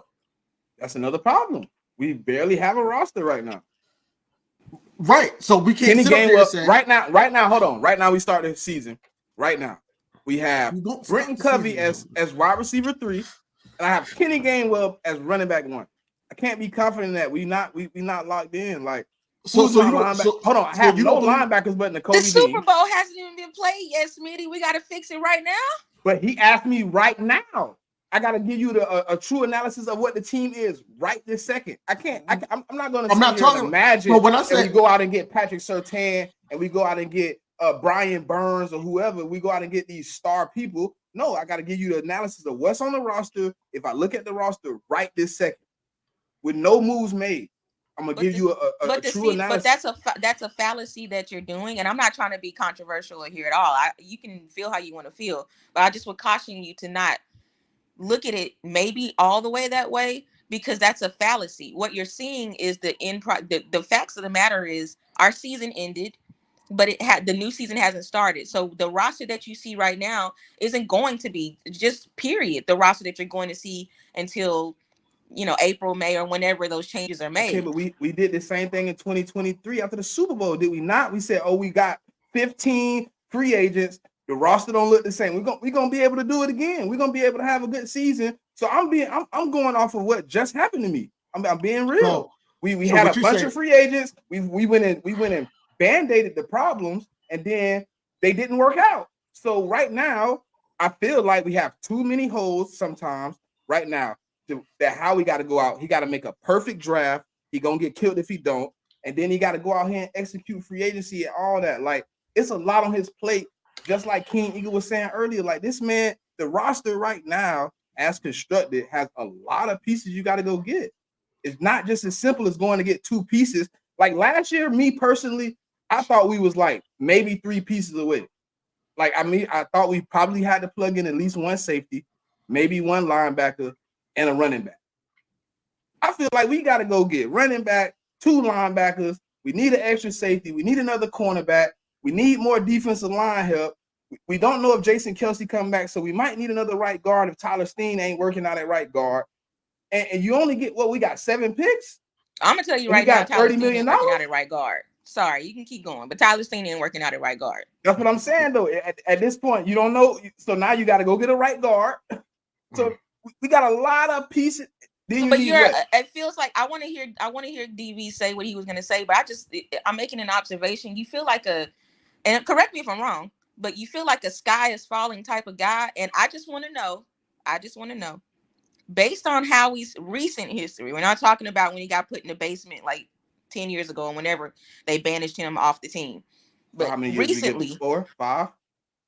do you feel like Howie is capable and will make the necessary moves that he can make to get the people or re-sign the people that you're saying we have holes in? I think he will make a bargain deal, and I don't know if it'll work out. I think he will do that. I think he will go get players that you will be satisfied with until you see the status of them on the field. I think he will do that. He will go get sufficient players, but it sometimes he'll go get a guy that you like let's say Shaquille Leonard. You know what I'm saying? Injury prone, high, low. You ain't got to pay him, but what, $1 million? He gonna come in and play. You see what you get. If he work out, it's a great $1 million investment. You just got a great guy for $1 million that turned into a Pro Bowl or whatever. But Shaquille Leonard didn't work out. He will do that, and we know it. We can't sit here and act like how he But hasn't went and got older I guess guys. he can't hit on every level. No GM does. I personally think Howie was my mortal enemy like 10 years. Like I hated him. And so I get what you're saying, but I have confidence that he will go and re-sign. Howie is good for nickel and diming some dudes, signing them for a year, getting whatever value he can. He flipped what? Like 2 picks for AJ Brown and like a Twix or something. Like he will make it happen. I'm not concerned about that. We'll get some players and he'll miss on some, we'll win on some. But for me, if we're talking about our team as a house, I feel like we have a great foundation. We have the most important piece, which is a quarterback. The rest can be figured out and worked out, and it will be. That's what I have confidence in. And that's where I was at with it. I was more so not talking about who we got on the roster now. It was more so the consistency of the offseason with Howie Roseman. I feel like that, I think that he will make the right decisions. Because that's all we got to go by. But if he does it, then we got to have another conversation. But until then, I'm going forward. I feel like that, that loss, that early exit, the breakdown of the seasons after the 10-1 start, everything is plaguing on their mind. They had meeting after meeting after meeting with Jeff Lurie, regardless if he went on vacation after the loss and everything before he came back and made this decision to keep Nick Sirianni and how they was going to game plan on anything like that. I think that all those guys want what's best for the Eagles, and I think that Howie Roseman, honestly, like I'm real anxious about this offseason because he needs to get out of his comfort zone or not prioritizing certain positions like the linebacker position, the running back position. He needs to prioritize certain things that made the Eagles the Philadelphia Eagles. We are inside-out team. We cannot sit up there and think that, we could just pass the ball down the field all the time. No, we're going to have these grounded-out games. And once we had these grounded-out games and everything like that, we know that the linebackers play a major part in these playoffs. We know the running game. So when the offense is slowed down in the playoffs, the running game plays a big part. So we got to really focus on these positions and the situational play calling too. And I feel like that these coordinators, I think they will bring back the situational play calling, and I think that we'll be in a good place. But it starts with getting the right personnel in here, and I think Howie Roseman would do that. And I think he would listen to Vic Fangio, Yeah. Fangio, and I think he would listen to Kellen Moore because he respects those guys. That's what I was going to say. I think having Vic Fangio, sorry to interrupt you, but we have an adult in the room now. I feel like with Vic, especially on the defensive side, there's an adult in the room. And that's not to besmirch Desai. I just don't think he was ready. And a lot of guys need to see pedigree. They need to see what you've done, how you can take me. And while I do think Fangio's defense is a little antiquated, can't deny what he's done in the league. And so I think now that there's a anchor on that side, it will free up a lot of Nick's time to maybe not be more involved in calling the offensive plays, but it will free him up to not have to worry about that. so that he can really dive into, hey, what is needed and necessary to make this offense go, because that's the machine right there. The defense is, you're right, the trenches is our anchor. We need defensive linemen, we need offensive, like that's how we've always played, that's how we've always been successful. But I have one question for you both, and I'm sorry, I don't mean to take over. I just need to know, because I'm really curious, what you all, like, if you had a dream pick, the first overall pick for the Eagles, first round, what do you think we need the most, or how we should pick first? You want to go first, bro? Go ahead. I'm going with linebacker. Okay. Why? Because I feel like linebacker or I'm going defense, linebacker or DB. That's where I'm at with it, and I just think that we just need help in both of those situations. I think that we need to get a guy in here, even if he's not a starter right away. I think that we need to get a guy in here that's going to be able to make an impact on defense, be able to learn the scheme and just run with it. I think that we need a guy in here that that can cover. I think that was our biggest thing, the middle of the field. That we got to shore up that, regardless if it's the draft or free agency. But if I'm Howie Roseman and I'm at pick 22, I'm going with the best available at either one of those positions. Okay. I'm gonna just agree with Jigga. It ain't no backers worth the first in this round. So whatever available after that. What? I was just curious because I need us to get a DB like I need my next breath. So there is no first round linebackers, DV. It ain't one. It ain't one with a first round grade. And it ain't one I watched on the field that I would give a first round grade. It's not one. It's not. If you take one in the first round, you reaching. You giving them a first round for no reason. When I could take a cornerback, so you would go I could take a safety. I could take a lot of other positions at 22 other than linebackers. Every linebacker on the draft board right now, in my opinion, will be available at 50. You think so? Bro, I wonder both of the top linebackers played bad. Edrin Cooper what's the top and linebacker? What's the top linebackers right now? Edrin Cooper and Jeremiah Trotter, they both had mid-season. And Jeremiah Trotter, he was at Syracuse? Clemson. Okay. Clemson, yeah.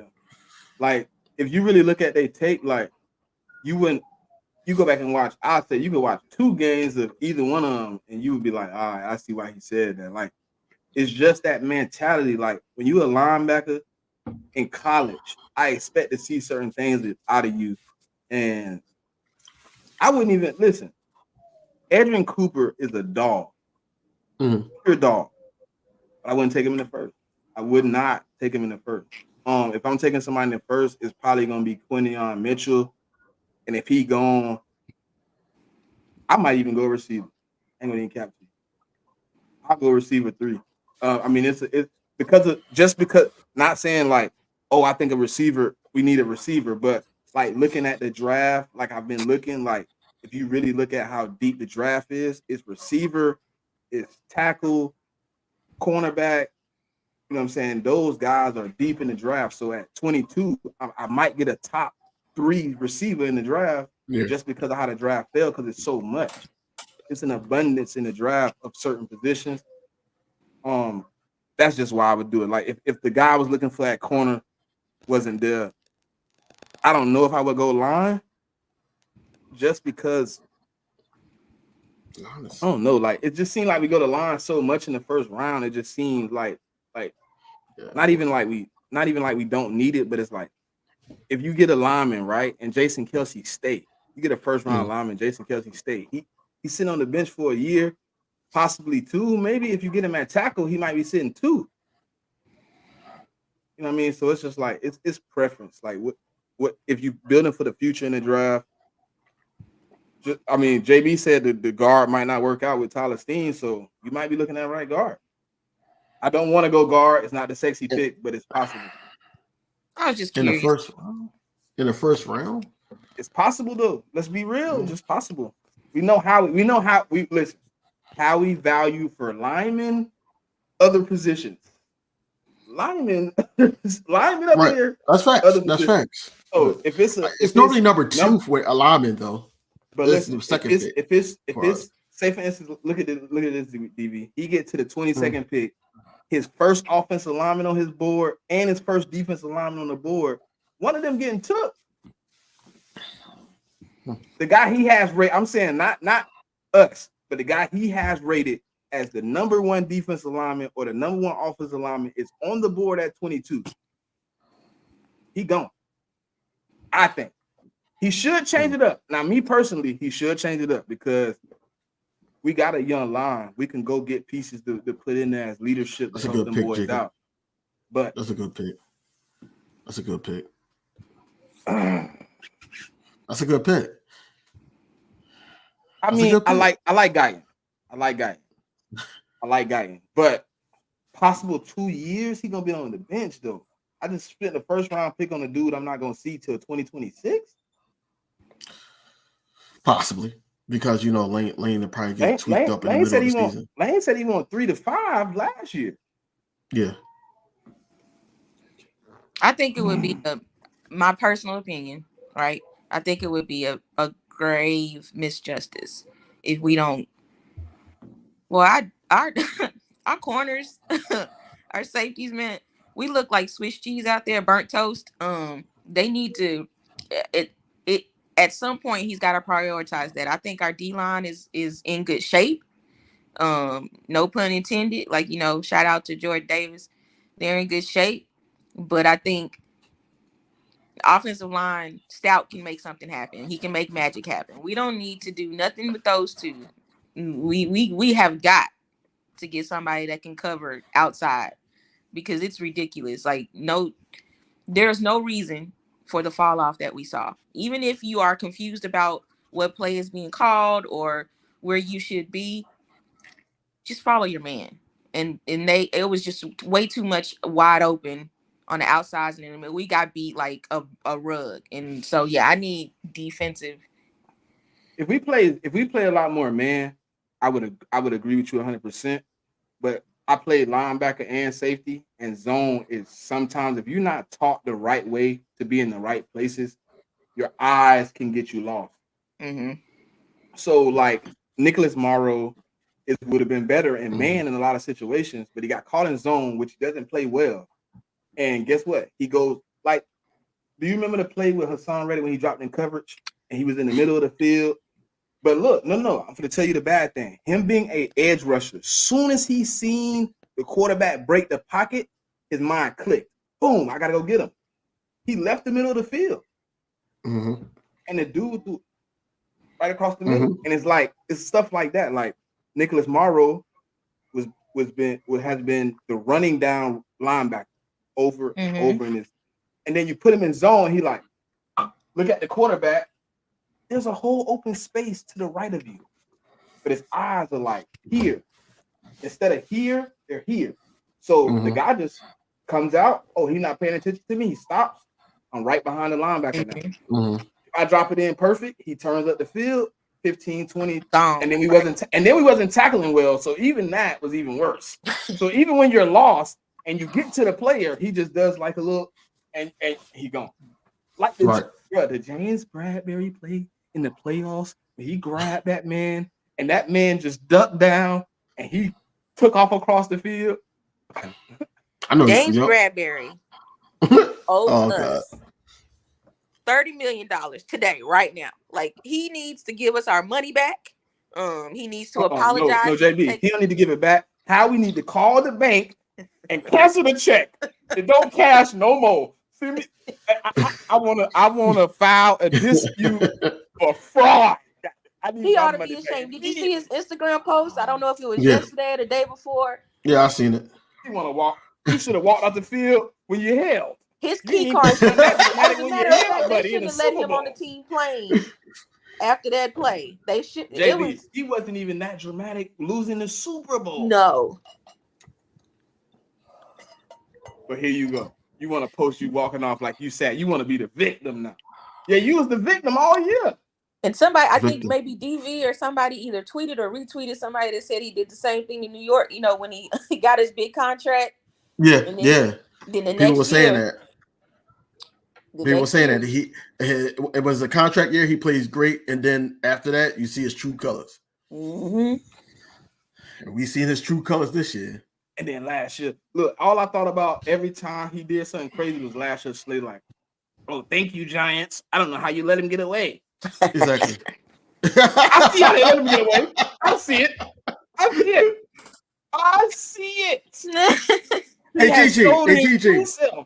Hey, Gigi, no, nobody wanted Bradbury back. We wanted Slade to stay because he was about to go to Baltimore, and then we wanted to sign back CJ GJ.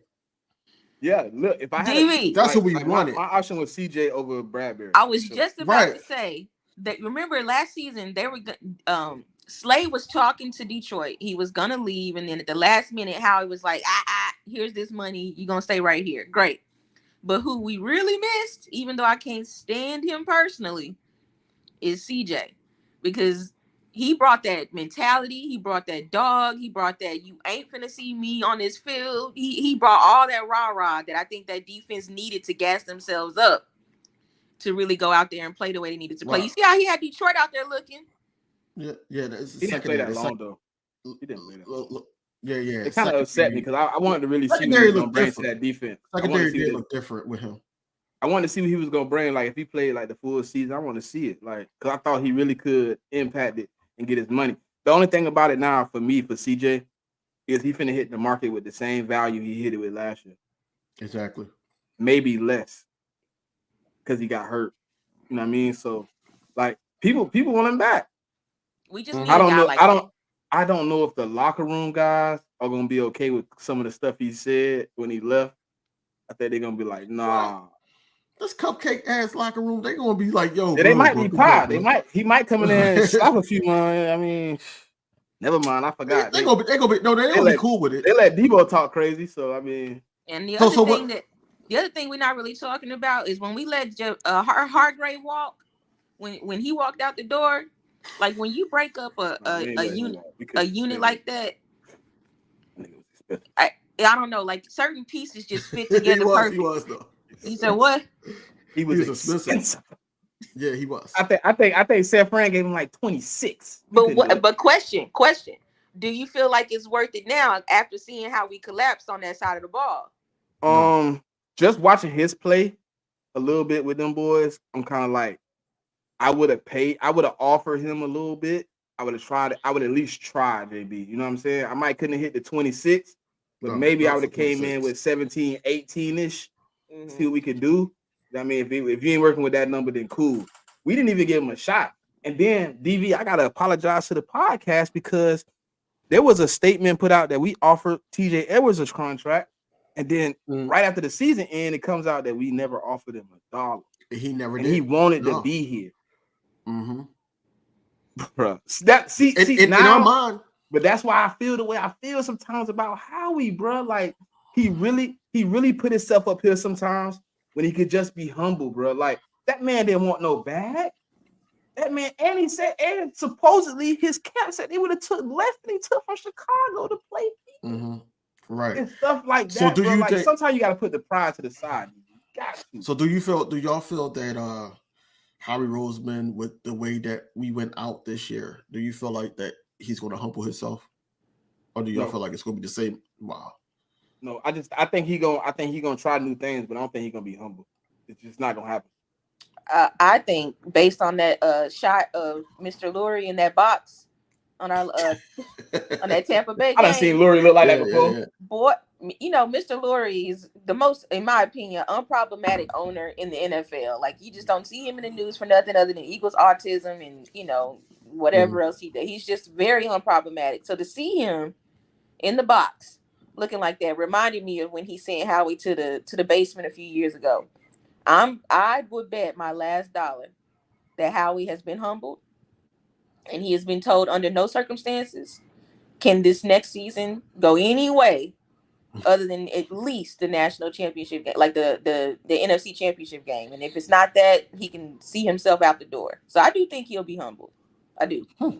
The reason I say he's not gonna be humble, DV, is a few things. Mm. Who got more respect in the league than Howie Roseman as a GM? The only person that had more respect for him is no longer a GM, and that was Bill Belichick. When you look at GMs around the league, you say Howie Roseman and the rest of them guys.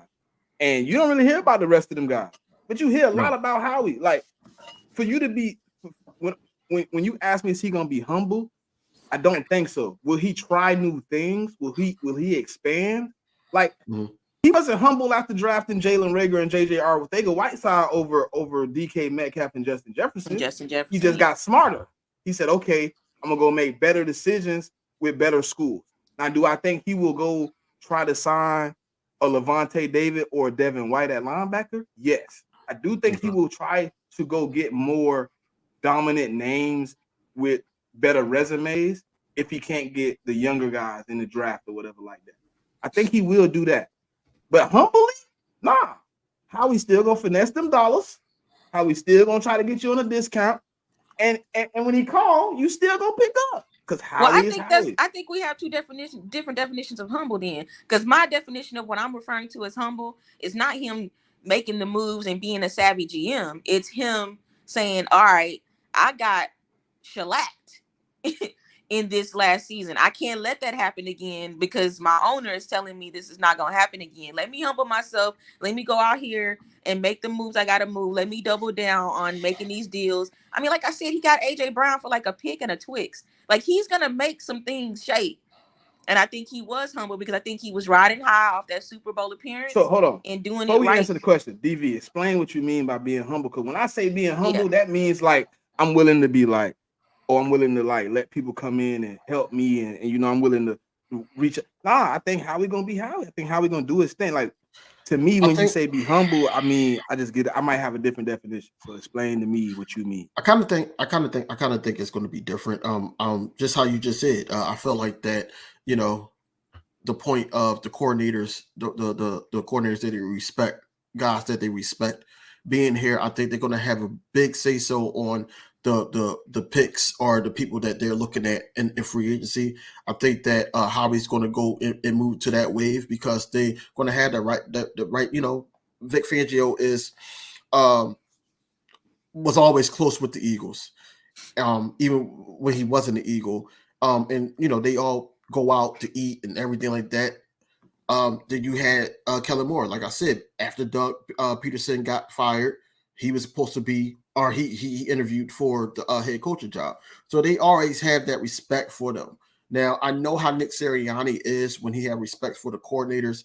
Howie Roseman, I think that it wasn't just on Nick Sirianni that Laurie was pissed off at and the meeting was about. I think it was also about Howie Roseman and how could he get this team back on how, you know, where we were at in 2022. I don't think it was like that. So I feel like Howie Roseman, just to answer your question, I feel like Howie Roseman is going to be humbled because he has guys around him that's going to have a voice. Sean Desai and Brian Johnson didn't have a voice. Is that being humble or is that just learning lessons? Like, humble to me, like humble is like you being willing to let Vic Fangio come in and be like, hey, go get Levante David now. And he's like, all right, I'm gonna make it happen. Like, I'm gonna make it happen because you said, like, nah, like to me, I think how he gonna operate in his realm. I just think but he always operated and asking the coaches what he thought about players. He's always been one of those guys. If you go back and look at any of the guys that's been in the locker room, Howie's one of those guys that come ask the guys like, hey, you played with who was it that's on the team that played with Linval? He went and sat down with Slay for hours. Like, hey, what's Linval like as a person? He does good homework. Like if that's the case, he's already humble because he's willing to ask. If he don't know the player, he's not just gonna take another team saying, hey, he's a work hard. He come in, he play. We come on, we the team that play the gamesmanship the best. If anybody play gamesmanship, the Eagles play it the best. We not gonna tell you who hurt. We're not gonna tell you who we're pursuing. We're gonna hear 1,000 rumors, and then we're gonna get the guy that you didn't even talk about on the left. So we play the gamesmanship. So, like, for me, I just think Howie is gonna open up. He's gonna be willing to look at, like, instead of just being like, oh, I'm gonna get this UDFA at linebacker, I think he might go get a guy with a little bit more of a ability to play. But why though? Why do you think that? Because he's learned that it's a problem though. Like he already, but listen, It's been an issue for years though. But he kind of won though. Think about the last linebacker he UDFA'd, TJ Edwards. The right. City love him. So but that's kind of like a win in his head. Like that's a win. The only reason it's bad now is he really don't look. Honest to God, truth DV, he really don't got a choice. The only linebacker under contract is Nakobe Dean. You got to go make a move anyway. You have no choice. The only two safety, you only got two safeties under contract in Reed Blankenship and Kevin Byard. And if you let Kevin Byard go, Reed Blankenship the only one because Sidney Brown on IR until he recovers. So I mean, you kind of his hand is kind of forced, to be honest. I feel like we're kind of all saying the same thing. I think that you're just terming it differently, which is fine. But I think that is a sign of humility to learn and to grow from what you saw and to be able to hear other people's opinion and to seek it out. I feel like that is humility. But I guess the but bottom he's been line, doing that. The bottom line that's is what I'm saying. He's been doing it, JB. He's been searching I for don't help. I don't think so. But I think that's just where we differ, though. But Ask Deshaun Jackson. Go look at Deshaun Jackson video. He said how he used to always come in the locker room and ask about guys that he was looking to pick up. Yes, Smitty, I'm not saying he's never done those things. What I am saying is when you have a certain level of success, like he did with that Super Bowl run, and then after recently, like I said, getting AJ and flipping a couple picks and doing those things, I think when you start to really peel back the layers, being successful means that you are thinking you're doing everything right. And then when you think you are doing everything right the way you've been doing it, and then you end up with a season like we ended up with, and then you we are assuming get talked to by Mr. Lurie and say this can't happen again. We won't know the answer to this question. We're all hypothesizing, but I think we will find out on April whatever at the draft when they say pick number 22 the Philadelphia Eagles select. We will know then if Howie has been humbled or not. You know before that.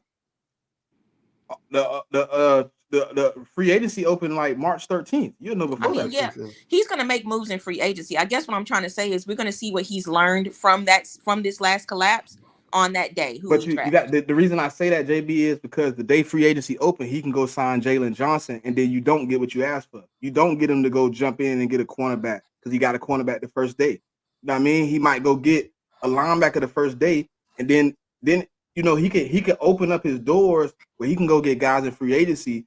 Then his draft picks don't change. Because you got a guy like Jalen Johnson who's what, 26? He's a free agent. He still wants that Cunningham too.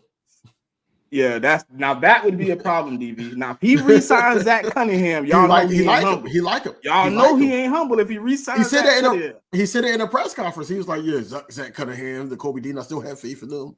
It's stuff like that make me think he's not humble.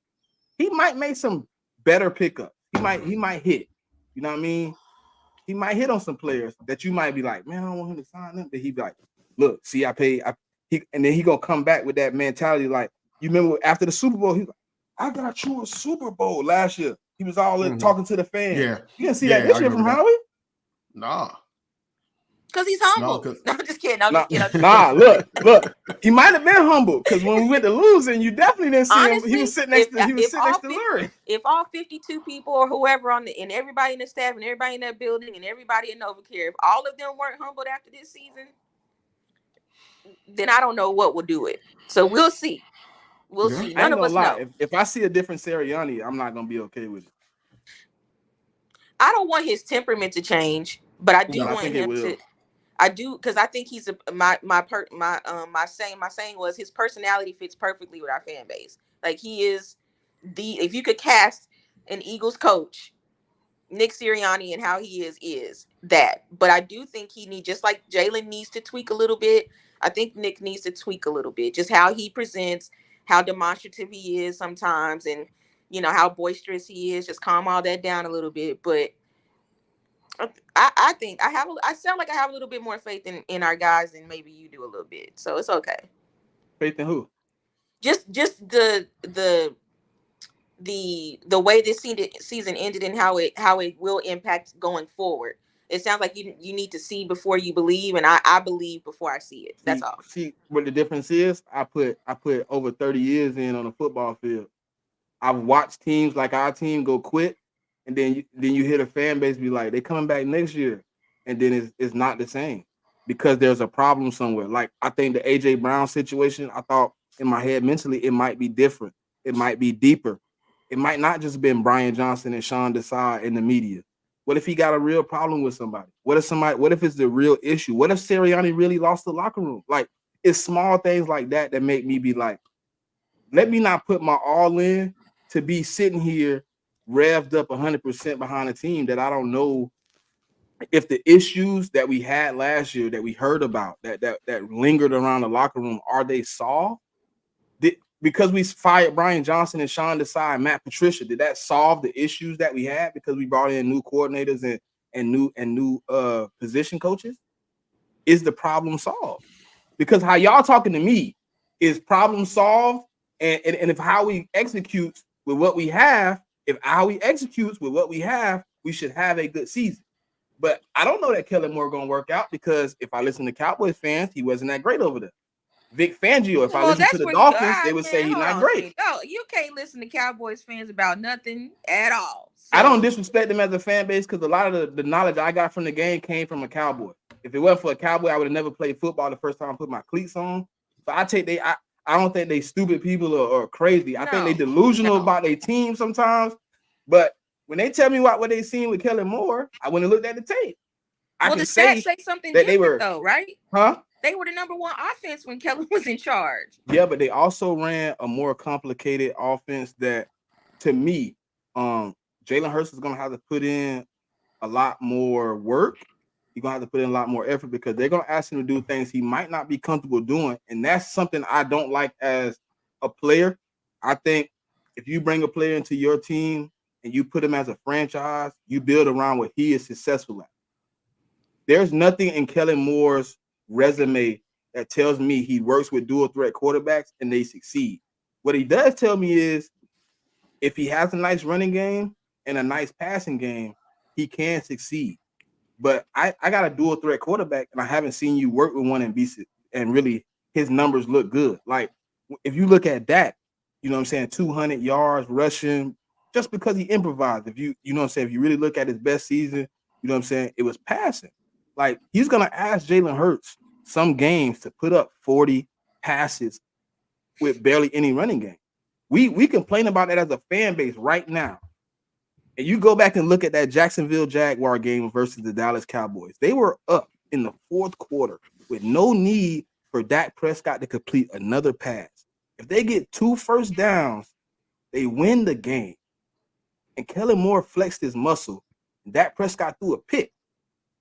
Not saying Jalen Hurts would throw a pick, but I don't even want to put him in that predicament where he has to make those type of things. I know, like I said before with DV, like I can't say that's specifically going to happen here because you have a different staff, you have different ownership, you have guys that might step in and say, "Hey, put the ball on the ground and let the guy do it." But if we're going off the statistics of his resume right now, what he has done, he likes to put quarterbacks in the pocket. He will give them easy reads. That's my positive. He will use motion. He will, give Jalen Hurts wide open guys to throw to, but he's also going to ask him to make some window throws and some drops in the bucket at times. Is Jalen Hurts going to be to do that on a regular occasion? Like, I'm not trying to, first of all, respect to your 30 years or however long you play football and you put the cleats on, all that's great, but we all have eyes, right? We all watching the game just like everybody else. So while I may not have been on the field playing, I definitely understand football and scheming and all those things. But I guess my question to that Kellen Moore piece that you just said was, when has Kellen Moore had a quarterback like Jalen Hurts to be able to show that he can? Dak Prescott was mobile. Now, okay, mobile and dual threat is two different things, Smitty. Come on now. Before he broke, no, hold on, wait. Before he broke his ankle, he was just as mobile as Colin Kaepernick. Okay. Once he broke his ankle, he took it away. No, we're having two different conversations. You can go look at it. I watched Dak Prescott run an RPO offense at Texas A&M under Brian Johnson and run the ball where he put up over 500 yards rushing. I haven't seen that in NFL yet. I'm not saying that Dak Prescott can't be a dual threat quarterback. I'm saying what he's what he's typically run and what he's typically played as is a pass first. He's a passer quarterback. That's what he does. He'll run if he has to, but a true dual threat like a Lamar Jackson, like a Jalen Hurts. When is Kellen Moore had somebody like that he can sink his teeth into and mold the way he wants to move? When does that happen? Okay, but if it hasn't happened, how can I say what he's going to do with my Exactly. quarterback? So my point exactly. You can't say So I'm what going off this of what he offense has will look worked like with. under Kellen. You can only say what you've seen based on what he's had. But this is a whole different thing. So all I'm saying is not to change your mind. I'm saying that my position is I am not going to be all down on these changes and not looking forward to them when it's all a new slate. It's all going to be new for everybody. And Did you I'm going watch to Kellen hope for Moore the play, best. JB? What was that? Did you watch Kellen Moore play? Did I watch Kellen Moore play? No. He coaches the same way he played. He was a risk taker, a gunslinger, and he always tried to make the big plays in the worst moments, and they turned into interceptions. That's why he wasn't a great quarterback. So he coaches the way he plays, the way he coaches Dak Prescott, the way he coached all the quarterbacks for the Cooper. The one person that made me a little bit like this with Kellen Moore is I seen him change the offense for Cooper Rush. I did see him kind of change the offense for him. That gave me a little bit of hope. But the problem with me was last year with the Chargers, right? When everybody went down, he tried to like manipulate the offense to be a one receiver offense instead of just finding out what guys did good and trying to figure out how to get them in better position. If you look at the offense last year, Keenan Allen is so far ahead with targets, and then there's everybody else who barely had like 100. Like I understand QJ had a drop problem, but I don't want you to get in the habit of AJ when we have Devontae, when we have Goddard, when we possibly have a wide receiver 3, if we have Swift. Like I've seen him get in those modes with other teams, and I'm not just talking about what he do with the quarterback. I'm looking at a whole perspective. He will get in that mode where CeeDee Lamb done got hot. Man, we going 7-8 games, see what he got. And then the other guys is like, hey, come on, pass it over here. And then you got Dak Prescott doing what Jalen Hurts did this year. When things got ugly, got testy, I'm going to 11. And you forgot about 6. You forgot about Goddard. Like, I don't want that to happen. That's why I'm saying, like, I think Goddard gonna have a breakout season under Kellen Moore. I think Devontae Smith is gonna benefit from Kellen Moore if he does the right things to execute the offense. I don't want you to take Jalen Hurts' superpower, though. I don't want you to go out there and be like, hey, Jalen, I need to turn you into a passer, because even the quarterback coach, he been in the league over 15 years. I've never seen him run go to a team with a running quarterback. He likes guys that stand in the pocket, deliver the pass. So I think this year we're going to see a lot more of Jalen improvising to make the run happen than the design run. Now, I don't know if everybody's going to be happy with that. So I'm all for not taking away his running ability, but it got to be the right situation on it. I felt like this year it wasn't too many situations that it was the right situation, but then you can look at it as if those plays work. Like AJ Brown, when he finally spoke, he basically was like, yo, if a certain somebody would have blocked and Jalen would have took it up the field, we wouldn't have this conversation. I can see it both ways, but I'm all about protecting our asset. We paid this man a hefty amount of money, a little over $250,000 to be with us, and I feel like that knee injury shouldn't have happened this year. I feel like the injury with the finger, I feel like when they start seeing everybody get hurt, I feel like that they shouldn't even played that last game, especially against the Giants. They shouldn't have played that last game, but he got hurt. So that's what I'm saying. Like, there's certain things that you can blame the coaches, but you also can blame the personnel, the players. With Kellen Moore, the situation with Kellen Moore, I get it. Cowboys fan is not going to like him because they're Dak fans. Honestly, but the person I talked to didn't kill him. He was just like, bro, in situations where you really need him to make a nice play, he gonna call some crazy stuff. He gonna call a deep play that you're gonna be like, Kellen, you could have got the 6 yards instead of 50. I'm hoping that with this offense, just like he had with when Amari Cooper was over there with CD Lamb and everything like that. I'm hoping with this offense that he knows how to run it perfectly to the point where he's coaching for the team, but also coaching to get that head coach position. You know, and if he can't make it work here and he's still doing the same things that you said that you saw on tape, then now we have a bigger issue because he's doing that. Now with Jalen Hurts, I feel like Jalen Hurts and him and Nussmeier, I think that all three of them are going to have to collab to the point where Jalen Hurts is still able to, you know, be able to, you know, drop the ball and go, you know, or, you know, it's not too many like QB draws or anything like that. It's more so, hey, making it easier on him. Hey, dump it off to Swift if he's back. Hey, get Dallas Goedert open in the middle of the field. We weren't really attacking the middle of the field last year. Hey, hit Smitty in the slant after the motion. You know, we could trick. And he's all for that, man. Like he runs bunches. He runs bunches with the running back, and then he also turns it into a 3 wide receiver bunch, you know, in a motion. Like I've seen these things happen. Now I'm not saying that he's the greatest and he's going to just overnight just be the savior of our offense, but it's going to look way damn better than what we had last year. And then also on top of that, I feel like the offensive line plays a major part of that. Plays a major part of the scheme that he's trying to run. So if we have that healthiness on the offensive line, I think that we'll be okay. I don't want to see Jalen Hurts consistently throwing for 35, 40 plus times, but I do want him to have more accurate passes and more just taking what the defense give him and not shooting the ball down the field. That will be open once you dice them up in the middle.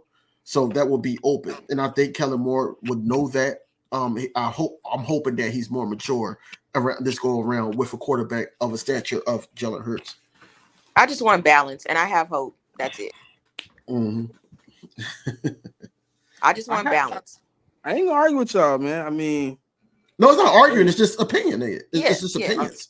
Hey, listen, I've been the only one with the same opinion. I just like nobody pointing out the real stuff. Like I ain't heard nobody bring up the offensive line. I wasn't gonna bring it up. Nobody brought up how they played last year. No, I said they played horrible, and they were injured, but they played horrible altogether. Yeah, I ain't heard nobody bring up like how Lane Johnson was getting killed, how Landon Dickerson was getting killed, how Jason Kelce was getting handled a few times out there, man. Like nobody Jordan, bringing it up. We need to talk about Jordan, but I don't want to bring it up because then I don't want nobody to come at me and be like, "Oh, you just hate." Well, Jordan Mailata was like he stink, and I had him on one of my videos. I put him in one of my videos, and he was like, "Yeah, we got to get it together," and was talking about Jalen Hurts and he cursing and everything. I'm like, "All right, well, this should rile you up." And then he go out there and he gives up QB hit after QB hit, and I'm like, "Yo, what the hell?" I can't remember which game it was, DV, but it was one game. I want to say, did we played the Colts, right? I want to say it was the Colts.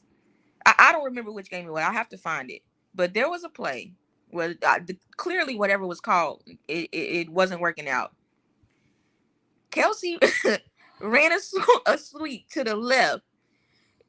Jordan was the play was called to the left. Jordan was all the way like he literally did a ring around the rosy and turned around because he had no idea where anybody was, and he's always the first guy to go run up to Jalen and be like, "Hey man, sorry," like get up and looking out for him. But honestly, like love the big guy. He's the sweetest seems like guy in the world. And I know he hadn't played football at all until he went to the academy thing, but something's got to be done. So yeah, I do think the line and the O line was a huge problem. And just be honest, Jason Kelce is the greatest center God ever made, but he is old. So some of those things that like when a run is called and Jason Kelce's already 10 yards down blocking for the runner or whatever's happening, like he has some times for sure, but I feel like Jason Kelce is still very much serviceable, and I would love to have him back next year. But yeah, the line was a problem as well. I don't think I never said I want Jason Kelce back. just said they played bad. I mean, as a collective. No, From as a one collective, side of the line the to line the other end, I can't vouch for nobody and be like, that's what I thought they was gonna do. Like me personally, after what I heard, the stats I heard from Lane, I was like, oh, that man ain't giving up a sack until he retired. Exactly. Yeah. And then I watched him get beat 3 times in a row in Mm-hmm. one series. I'm like, how did you? And I seen it come. I'm like, Lane, you gotta catch the outside guy. He went right inside, and then when he looked back, he was like, And look back. Yep. Mm-hmm. Like it's, but like that's the questions I be asking. Like, is it Jalen Hurts that's not picking up the blitz, or is it the line not picking up the blitz, or is it Stoutland not installing some type of precautionary plan for the blitz? I just don't, because we haven't picked up the blitz good since 2019. Like 2020 was bad, 2021 was bad, because 2020 we got Carson killed. The blitz would come and Carson was just because you know he's gonna throw it. He don't like to get hit, so when he see it coming, he just gonna put it up there. 2021, Jalen Hurts got killed. And then we started running, so we didn't have to worry about the blitz because people was run blitzing us instead of pass blitz. Last year, we was bad against the blitz. Like when we went to the Super Bowl, 2022-2023 season, like we didn't pick it up well, but we was able to get, like, when they started blitzing, we would easily go to the AJ Brown slant. Sure. It's like, okay, we'll get you off our back, or we'll go to the Dallas Goedert screen in the middle. And then this year, zero answer, zero. Just Jalen Hurts run away, and when you get outside, find somebody. Like, what? Come on, what kind of plan is that? And the dude is 15, 25, so Jalen Hurts trying to, like, look back, please, and they don't even look back. Like, that's why DV, when I was saying, like, that's a wide receiver coach. Like, bro, you gotta make when you making 5 or 10 yards, you running a deep play, get your eyes back to the quarterback, especially if the guy that's in front of you leads. Like, I literally was so mad at Goddard. It was the Arizona game. Dude, line up in front of Goddard. Goddard is on the end, but he's a little bit separated from the line. The cornerback is right here. The cornerback goes, whoop, and Goddard never looked back. Like, you obviously counted that it was 5 down linemen and him. When he took off in front of me, I'm turning around. Where is my quarterback? I'm giving him jersey and face. So you know you can throw that ball. And if he don't throw it, then that's on Jalen. But you got to give him targets. It was a lot of times where Jalen was rolling out the pocket looking for a man and nobody looked back. And he was just like, all right, throw it in the crowd. Let's try another play. Like, that's stuff that I think, like, your position coaches should help you with. Like, I know the offensive coordinator should tell you where's the hot route, which is something I'm happy about with Kellen Moore. Like, I'm not all negative on Kellen. Like, he do have some good game to him, but DV, I got a feeling Jalen gonna average 30 passes a game this year. I don't want to see that. But like I said, overall, I think, you know, it's going to have to be a collective on that running game. You know, that's not his strongest suit. We all know that. But, you know, he's one of those guys also that think the running game, just like Nick Sirianni said in some of his press conferences, that the running game is the little short passing games to the running back. Hey, that's a running game. Being the run game coordinator, does he get the chance to call plays? Like, does he get a chance to dictate when we run the ball, or does he just scheme up the run scheme? He just schemes it. He doesn't call the plays. Yeah, he's not going to call it. Well, I don't know that, because I was hoping like he had some type of control. They gonna have to give him some type of control. Because Kellen Moore, he a quarterback at heart, boy. If Jalen Hurts out there cooking, that boy gonna leave that hibachi on, boy. He gonna let that grill cook. Listen, look, Jalen Hurts out there he 35 for 42, 500 yards. We up 10, 3 minutes left. He gonna let Jalen cook. No, we can't do that. So that's why I asked the question I asked. Does he have some type of control? Remember when we were on with Day One podcast and I asked Cole that question about Kellen Moore? I feel like, yes, he is aggressive. He's an aggressive offensive play caller, especially passing the ball down the field. But I also think it was partially because of Jerry Jones and ownership. You see, he was like, we're going to go as far as Dak. I think that he wants Dak to, you know, be that dude. I think it was But a he did a mixture little of bit. both. He did a little bit in the Chargers too, bro. He did a little bit. Even though they was hurt, there was a couple games where he could have eased the pain off Justin Herbert But in his and mind, ran the ball. Like look, like when Jalen Hurts came out with the hurt finger, JB, I would have assumed, me being a fan, hey, we're not gonna ask Jalen Hurts to put up 40 passes. Man, Justin Herbert came with that finger, man. Kellen Moore was like, hey, I need 35, 37 out you today. He was slinging it. Yeah. And the only thing about it is, like, even when you seen him struggling throwing it, like he started dirting the ball because his hand just got tired because he wasn't able to grip it his normal way. He's like this. So he's like, okay, look, your quarterback done dirted 5 passes because he's tired. Give him a break. Ease the pain for a second. Let's run the ball for a couple minutes. Get him a chance to regroup. Kellen was like, hey, you killing them. Keep killing them. Kill it. Austin Eckler is a decent running back.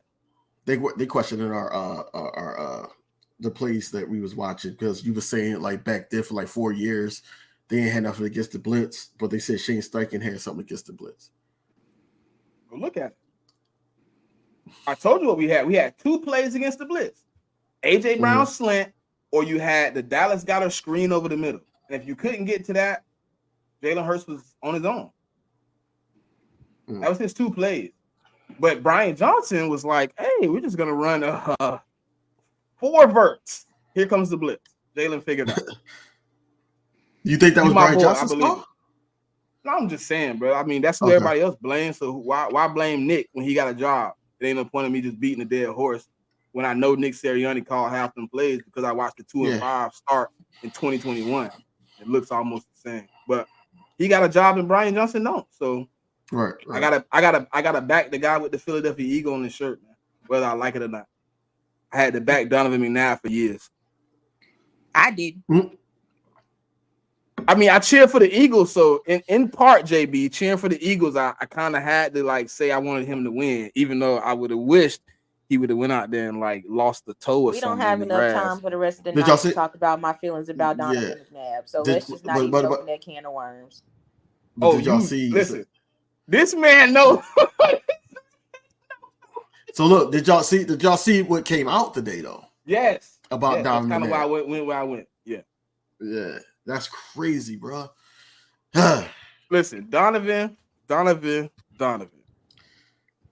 If anything I could do right now, I would unretire your jersey, and I would be happy with that. I once said that if we're walking down the street and Donovan McNabb is walking down the street towards me, it would be very wise for that man to cross the street. Because I promise you, I'm leaving with one of his Achilles. I promise.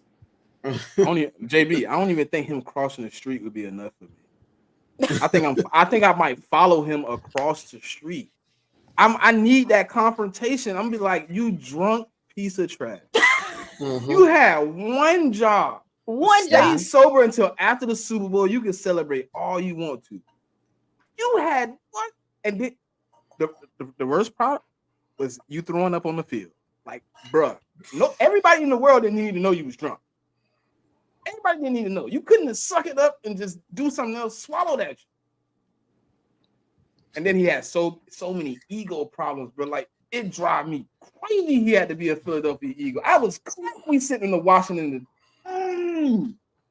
bro.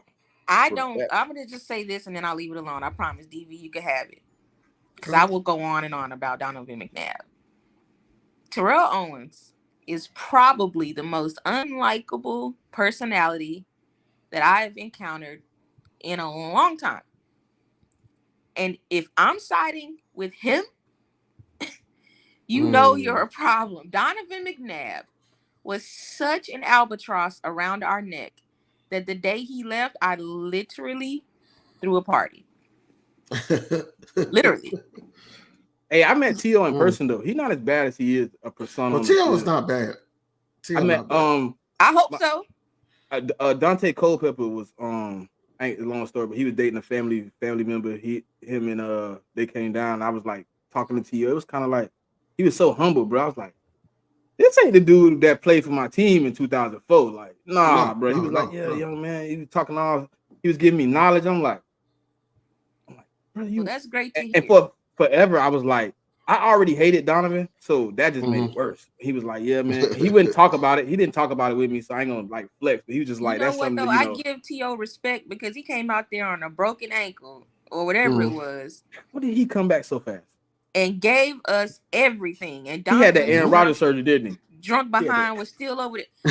No, Listen, Aaron Rodgers ain't I had no surgery, man. He got that horse needle. He went in the back, had the horse needle. He came back out like nothing was wrong. Nothing. Oh, Pat. You talking about Pat? No, I'm talking about Aaron Rodgers that one playoff game. He was hurt. No, I'm talking about Pat in the Super Bowl too. Yeah, that him too. He had the same thing. He barely could walk off the field, and you came out. He said, "I'm limping." I'm like, and... "Yo, it might be." I said, "Yo, it might be over." He came back like nothing was wrong, still scrambling, still doing all that sliding. I don't understand it. Is it not illegal to get? That's a whole nother conversation, guys. I'm just saying, yeah. If I could unretire Donovan McNabb, same. So I think there's a large swath of Eagles fans who are not big fans of him. That's all. Yeah, man. It. Listen, I ain't gonna lie. 2004 feel a lot better now though from 2000 because I got 2017 in the clutch. Like, yeah, if I ain't had that Super Bowl against Tom Brady, boy, I'd be so much more mad. Right. I'm glad we are. Listen, do y'all know what these conversations would be like without a ring? They're already tough with one ring under our belt. So yes. I'm just glad we're not on that list anymore. We actually should have at least two more because you know the name that shall not be named that starts with a C. He got rid of our dream team. So anyway, like, oh, you talking about the dude in California? Yes, I am. The dude from Eugene. That's the dude you talking about? That's who I'm talking about. Oh yeah. Listen, him and Donovan. That's in what the I'm saying. Same bag. That's what I'm saying. You know what I want to do with that bag? I want to beat it against the wall. That's what I'm saying. Yes, that's what I'm saying. I know exactly what you're talking about. Yeah. Man, that's why I was just sitting here laughing. Oh yeah, hey, Stu, them dirt balls from oh my man, I used to be like, bruh, the dude was 3 yards. Why did you hit the ground? But my math used to be so messed up. I used to be like, there's no way. Like, what is he hurt? Like, do he got like chronic shoulder injuries or something that I don't know about? Because maybe people wide open. This man just. Woo. Anyway, well, yeah. I'm glad, but look, I'm glad we got one. I'm glad we on the right page to possibly continue to get more. We gotta get another one. We gonna put the years of number 5 behind us. Yeah, and just keep moving forward. Man. I guarantee we got one now. If I never talk to y'all another day again, just believe me when I say Jalen Hurts will get us another ring. He will. I have faith. He'll get us another ring. Oh, I'm not. I definitely trust him to get one. I don't know if it would be Nick Sirianni though. You know, I didn't say who would be there when he got it. I just don't said know. that Jalen. I hope it is Nick though. I do hope it's Nick. So then you can kind of be like, all right, it did play out the way we hoped it played out, because that means it plays out in the next, few years. Because I don't know if I want to wait another 30. I don't want to be the Cowboys. Please, the gods of football, don't bless me to be that nasty of a team, a nasty of organization. Please, we threw snowballs at Santa. We hit people with batteries, but we can never be the Cowboys. Please. We're gonna get us another one. It'll be soon. Listen, my first Super Bowl ever watching was the Cowboys. I ain't seen them. I'm glad I ain't had to see them too many more times after. Yeah. That I think it was the second Buffalo. No, it might be the first Buffalo. I think it was the first Buffalo game, my first Super Bowl ever watching. That first Buffalo lost to Dallas when they lost bad. Okay. They got blowed out. Yeah. That was that one. That was the first one. They only won one after that, so I'm kind of happy. Jesus Christ, because they was on a tear. But man, look, man. Hey, look. I know y'all might think I'm crazy for my confidence level, but I am a very strategical with why I do what I do, right? You know what I mean? So when it do turn out to be great, I can feel the same way you feel. And right now, you know what I'm saying? I'm just being as rational as possible. You know what I'm saying? Because I love being a Philadelphia Eagle. Sometimes I don't like the things we do as a franchise, and it's not entirely, always on us. You know what I'm saying? We just fans, we just watching. But it's like how we will go out and make some things, you know what I'm saying? It's other coaches that's been here that made some mistakes. You know what I'm saying? We done had some fumbles and bumbles over the way. But if I had to choose it 10 times out of 10, man, I'm choosing the Eagles. And when the season starts, guess what? Every week for 17 weeks, I'm gonna sit on this podcast. I'm gonna sit on my other podcast, and I'm gonna tell you we're gonna win. Mm-hmm. No matter what I tell you today. DV, have you ever heard me say the Philadelphia Eagles was gonna lose a game? The only time I heard you say something like that is when we were doing the record predictions. And that's because I had to, right? Because I couldn't just be like 20-0 and then they bring it back up and throw it in my face. So I was being rational because they asked me to be real on the show. If I could have, and they wouldn't have thought I was crazy, I probably would have went 20-0 on that show. I think we all bleed green, and we're all gonna be sitting there first game of the season. Shoot, for me, probably even preseason. Like, yeah, this is it. So we didn't see 2017 coming, and it came and it happened, and Nick came and did what he needed to do. So I know that for sure if Nick can get it done, Jalen can get it done, and he will get it done. He'll get So it you done. didn't see what part of you didn't see the Super Bowl coming? Not. I mean, Carson was playing great that year, but once he got hurt, no, I didn't see us continuing on that path. No. Hey, listen, I wish I could find my old phone. Oh my God. And guess what? My homeboy at the time was a San Francisco fan. He was like, y'all through. I was like, bet me 500 we win the Super Bowl. This was the week he got hurt with the Rams now. He's like, I ain't gonna take your money. I say, you scared. That boy texted me after the Super Bowl so mad. So he's like, you would have got my money. I said, I should make you still owe me because you was scared because you thought the San Francisco 49ers gonna win. He told me, man, nah, man. I seen it coming only because like it just felt like it in the air, man. Everything, like if we could get that camaraderie in this locker room on a consistent basis, no controversy, damn what the media gotta say. Like the media in Philadelphia sucks. We all know this. Yeah. I'm man, here. block that out, man. Let's play football. What matters, that said, is right here. If it don't come from these 53 or the 9 coaches we got on this team, but I don't care what you got to say, but let's play ball together. Yeah, we need to go back to we all we got, we all we need. That's what we need to go back to. And that's what like people are like, why you mad at AJ? I'm like, but I don't care that he wiped this thing clean. Like lock in with your brothers. If that's what you're doing, and I don't see it, cool. Lock in with your brothers, man. Rebuild a bond because everybody on the outside looking in think it's over until it ain't. You know what I mean? So right now it looks destructive, and I don't want it to play on with somebody else. You know what I mean? Because there's other players on the team that look up to AJ. You don't want a guy to give up on the team because of AJ, or you don't want a guy to tap out or not be locked in. Like people like, oh man, well, what if Quez looked up to AJ? Well, Quez couldn't catch the ball or hold on to it, so I mean he wasn't following the rules. But Devontae Smith look up to AJ, and it's vice versa. You know what I'm saying? They have a bond where they like, bro, when you on the field, I play better. When I'm on the field, you play better. You know what I'm saying? When we on the field together, we play our best. And that's what I'm looking for every week. You know what I mean? I don't need you to go to the sideline because you didn't get 10 targets and we won the game. I need you to just be like, hey, bro, you could listen, you got Jalen Hurts' phone number. He's the god of your kids. He's the godfather of your kids. If you need to have a personal conversation that you felt like you need to have on the sideline, you can have that conversation anytime. But it plays a different role when it's out in public because you already don't want to hear the media. But then when you do stuff like that, and then you get mad. Like AJ Brown was getting mad when he showed his butt against Minnesota when they kept asking him about it. But if you didn't do it on the sideline, there's no question about it. There's no need to ask. We went to halftime. We went home.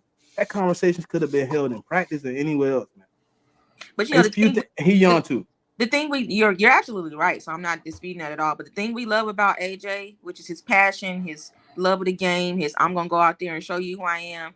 You have to also accept the bad that come with that, which is that flip side. Now it doesn't make it acceptable, but that same thing that fuels him on that end of the spectrum is the same thing that passion can turn into fire on the bad side. So you got to kind of take the good with the bad, especially with wide receivers. They just are who they are. I just hope that regardless of all that, that they, like you said, internally can stay connected, can stay together, can lean on each other, and not let the outside noise impact what goes on in the building. Because how blessed are we as Eagles fans to have 2 wide receiver ones? Like, we pray for times like this. So let's not put these guys against each other or say crazy things. Like, I'm not saying you are, but just in general, people be doing that. We appreciate you, AJ. We appreciate you, Devontae. Like, let's go get this ring. That's what I want to see. Now I understand the diva mentality, JB, but it's just like I would be okay if it came out like, and it was told to us that Jalen Hurts might have had an intense conversation at halftime about what was going on in the offense. You know what I mean?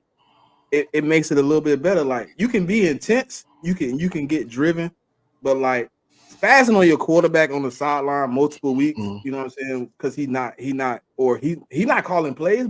You know what I'm saying? He's not calling you as not the hot man. Somebody else is. But you like mad at Jalen. Like, I understand y'all friends. I understand what friendship conversations come with, and sometimes they get a little hot, sometimes they get a little heated. But it's like just like sometimes my homeboy, he know when to talk to me about certain things. I know how to approach the situation. Like, I know every situation can't be hostile and heated, but I know when he need to be checked. You know what I mean? I know when I need to be like, hey, bro, chill. You doing too much. You just doing too much. Oh, all right, bro. I understand. Let's have that conversation. Sometimes it's not, you know what I'm saying? Like, that Minnesota game, we winning, JB. We up. The game almost over, and you showing your butt. Like, what's the purpose of that? He definitely was out of pocket, Smitty, for real. But I think Jalen was caught between a rock and a hard place, honestly, with Brian being who he is to Jalen, and Jalen being AJ's best friend. And I think Jalen took a lot of heat for some stuff that Brian should have probably taken the heat for, that he probably, some guys wouldn't have felt comfortable going because of their allegiance to Jalen, or because of how they feel about Brian. Like, I just think it was a whole cluster mess of stuff, and Brian had to go either way. So I don't think he should have necessarily been the scapegoat. I don't think any reasonable Eagles fan who watches thinks that it was all Brian's fault. But at the end of the day, when AJ's acting out like that, I think sometimes you do go off on the closest people to you, even if that's not who you're directly angry at, because you feel safe to do so. And I think that's a lot of what happened. Now, AJ definitely got to calm down. I'm not saying it's acceptable that he does all that, but it was a mess from the beginning. It was bound to happen. It was like just waiting on that fuse. It was lit. It was just bound to happen if we went on a losing skid, which we did. So. Yeah, I get it. I just, you know what I'm saying? I just look at situations. I look at other situations too where, you know what I'm saying, like the OBJs of the world, you know what I'm saying? Like, I'm okay with a diva. Like, you ask for a number one, a real number one, alpha number one, you ask for the diva. You get it. You can't really look around the league at a number one that's really don't got a diva complexity to him. You know what I mean? If it's small or big. The only one you probably can, it's a few you can name, but most of them got a little bit to them. But like, I don't want it to get to the Stephon Diggs, Josh Allen situation. Where we start off good, we cool, and then we start getting into it so much, you don't even want to pass me the rock. You don't even really want to look my way because you don't even want the confrontation of me missing you with a pass or me overthrowing you and then you come yelling at me. It gets to the point where, listen, I would prefer to throw it to Gabe Davis, who drops a bunch of balls, than throw it to Stephon Diggs, because if I throw it to you and I miss, you finna come cuss me out. You finna come yell at me. And now it's to the point where Stephon, you don't even know if they want to play together. And if you look at the stretch they had, JB is a stretch. I tell you no lie. It was a stretch from like week 8 to the end of the season where Stephon Diggs didn't have a game of 100 yards. Mm-hmm. And then he didn't have a game with 10 targets. I don't want it to get to that point. I want to be able to settle it, lock in together. Let's go win, man. Because when we was winning, everything was good. Everybody was having a good time. I didn't see my quarterback gritty one time this year. I kind of felt bad. Like, I learned how to gritty with Jalen. Not you learned how to gritty. I think the difference, though, you're absolutely right. The difference between Josh and that situation with Stephon and this one is that AJ and they got a deeper Jalen are connection. really for real friends. Yeah. And also, honestly, a lot of stuff that I think, in my personal opinion, completely outside just of the observation and things you're hearing, there's a lot of times where if Jalen heard the call and knew that it was some BS, he's talented enough to still go out and make something happen. And he let it felt like sometimes Brian or whoever was making the calls, well, I'm going to assume it's Brian, but probably Nick, he let whatever the play call was dictate and try to fit into that to try to make his guy look good. Brian's his guy.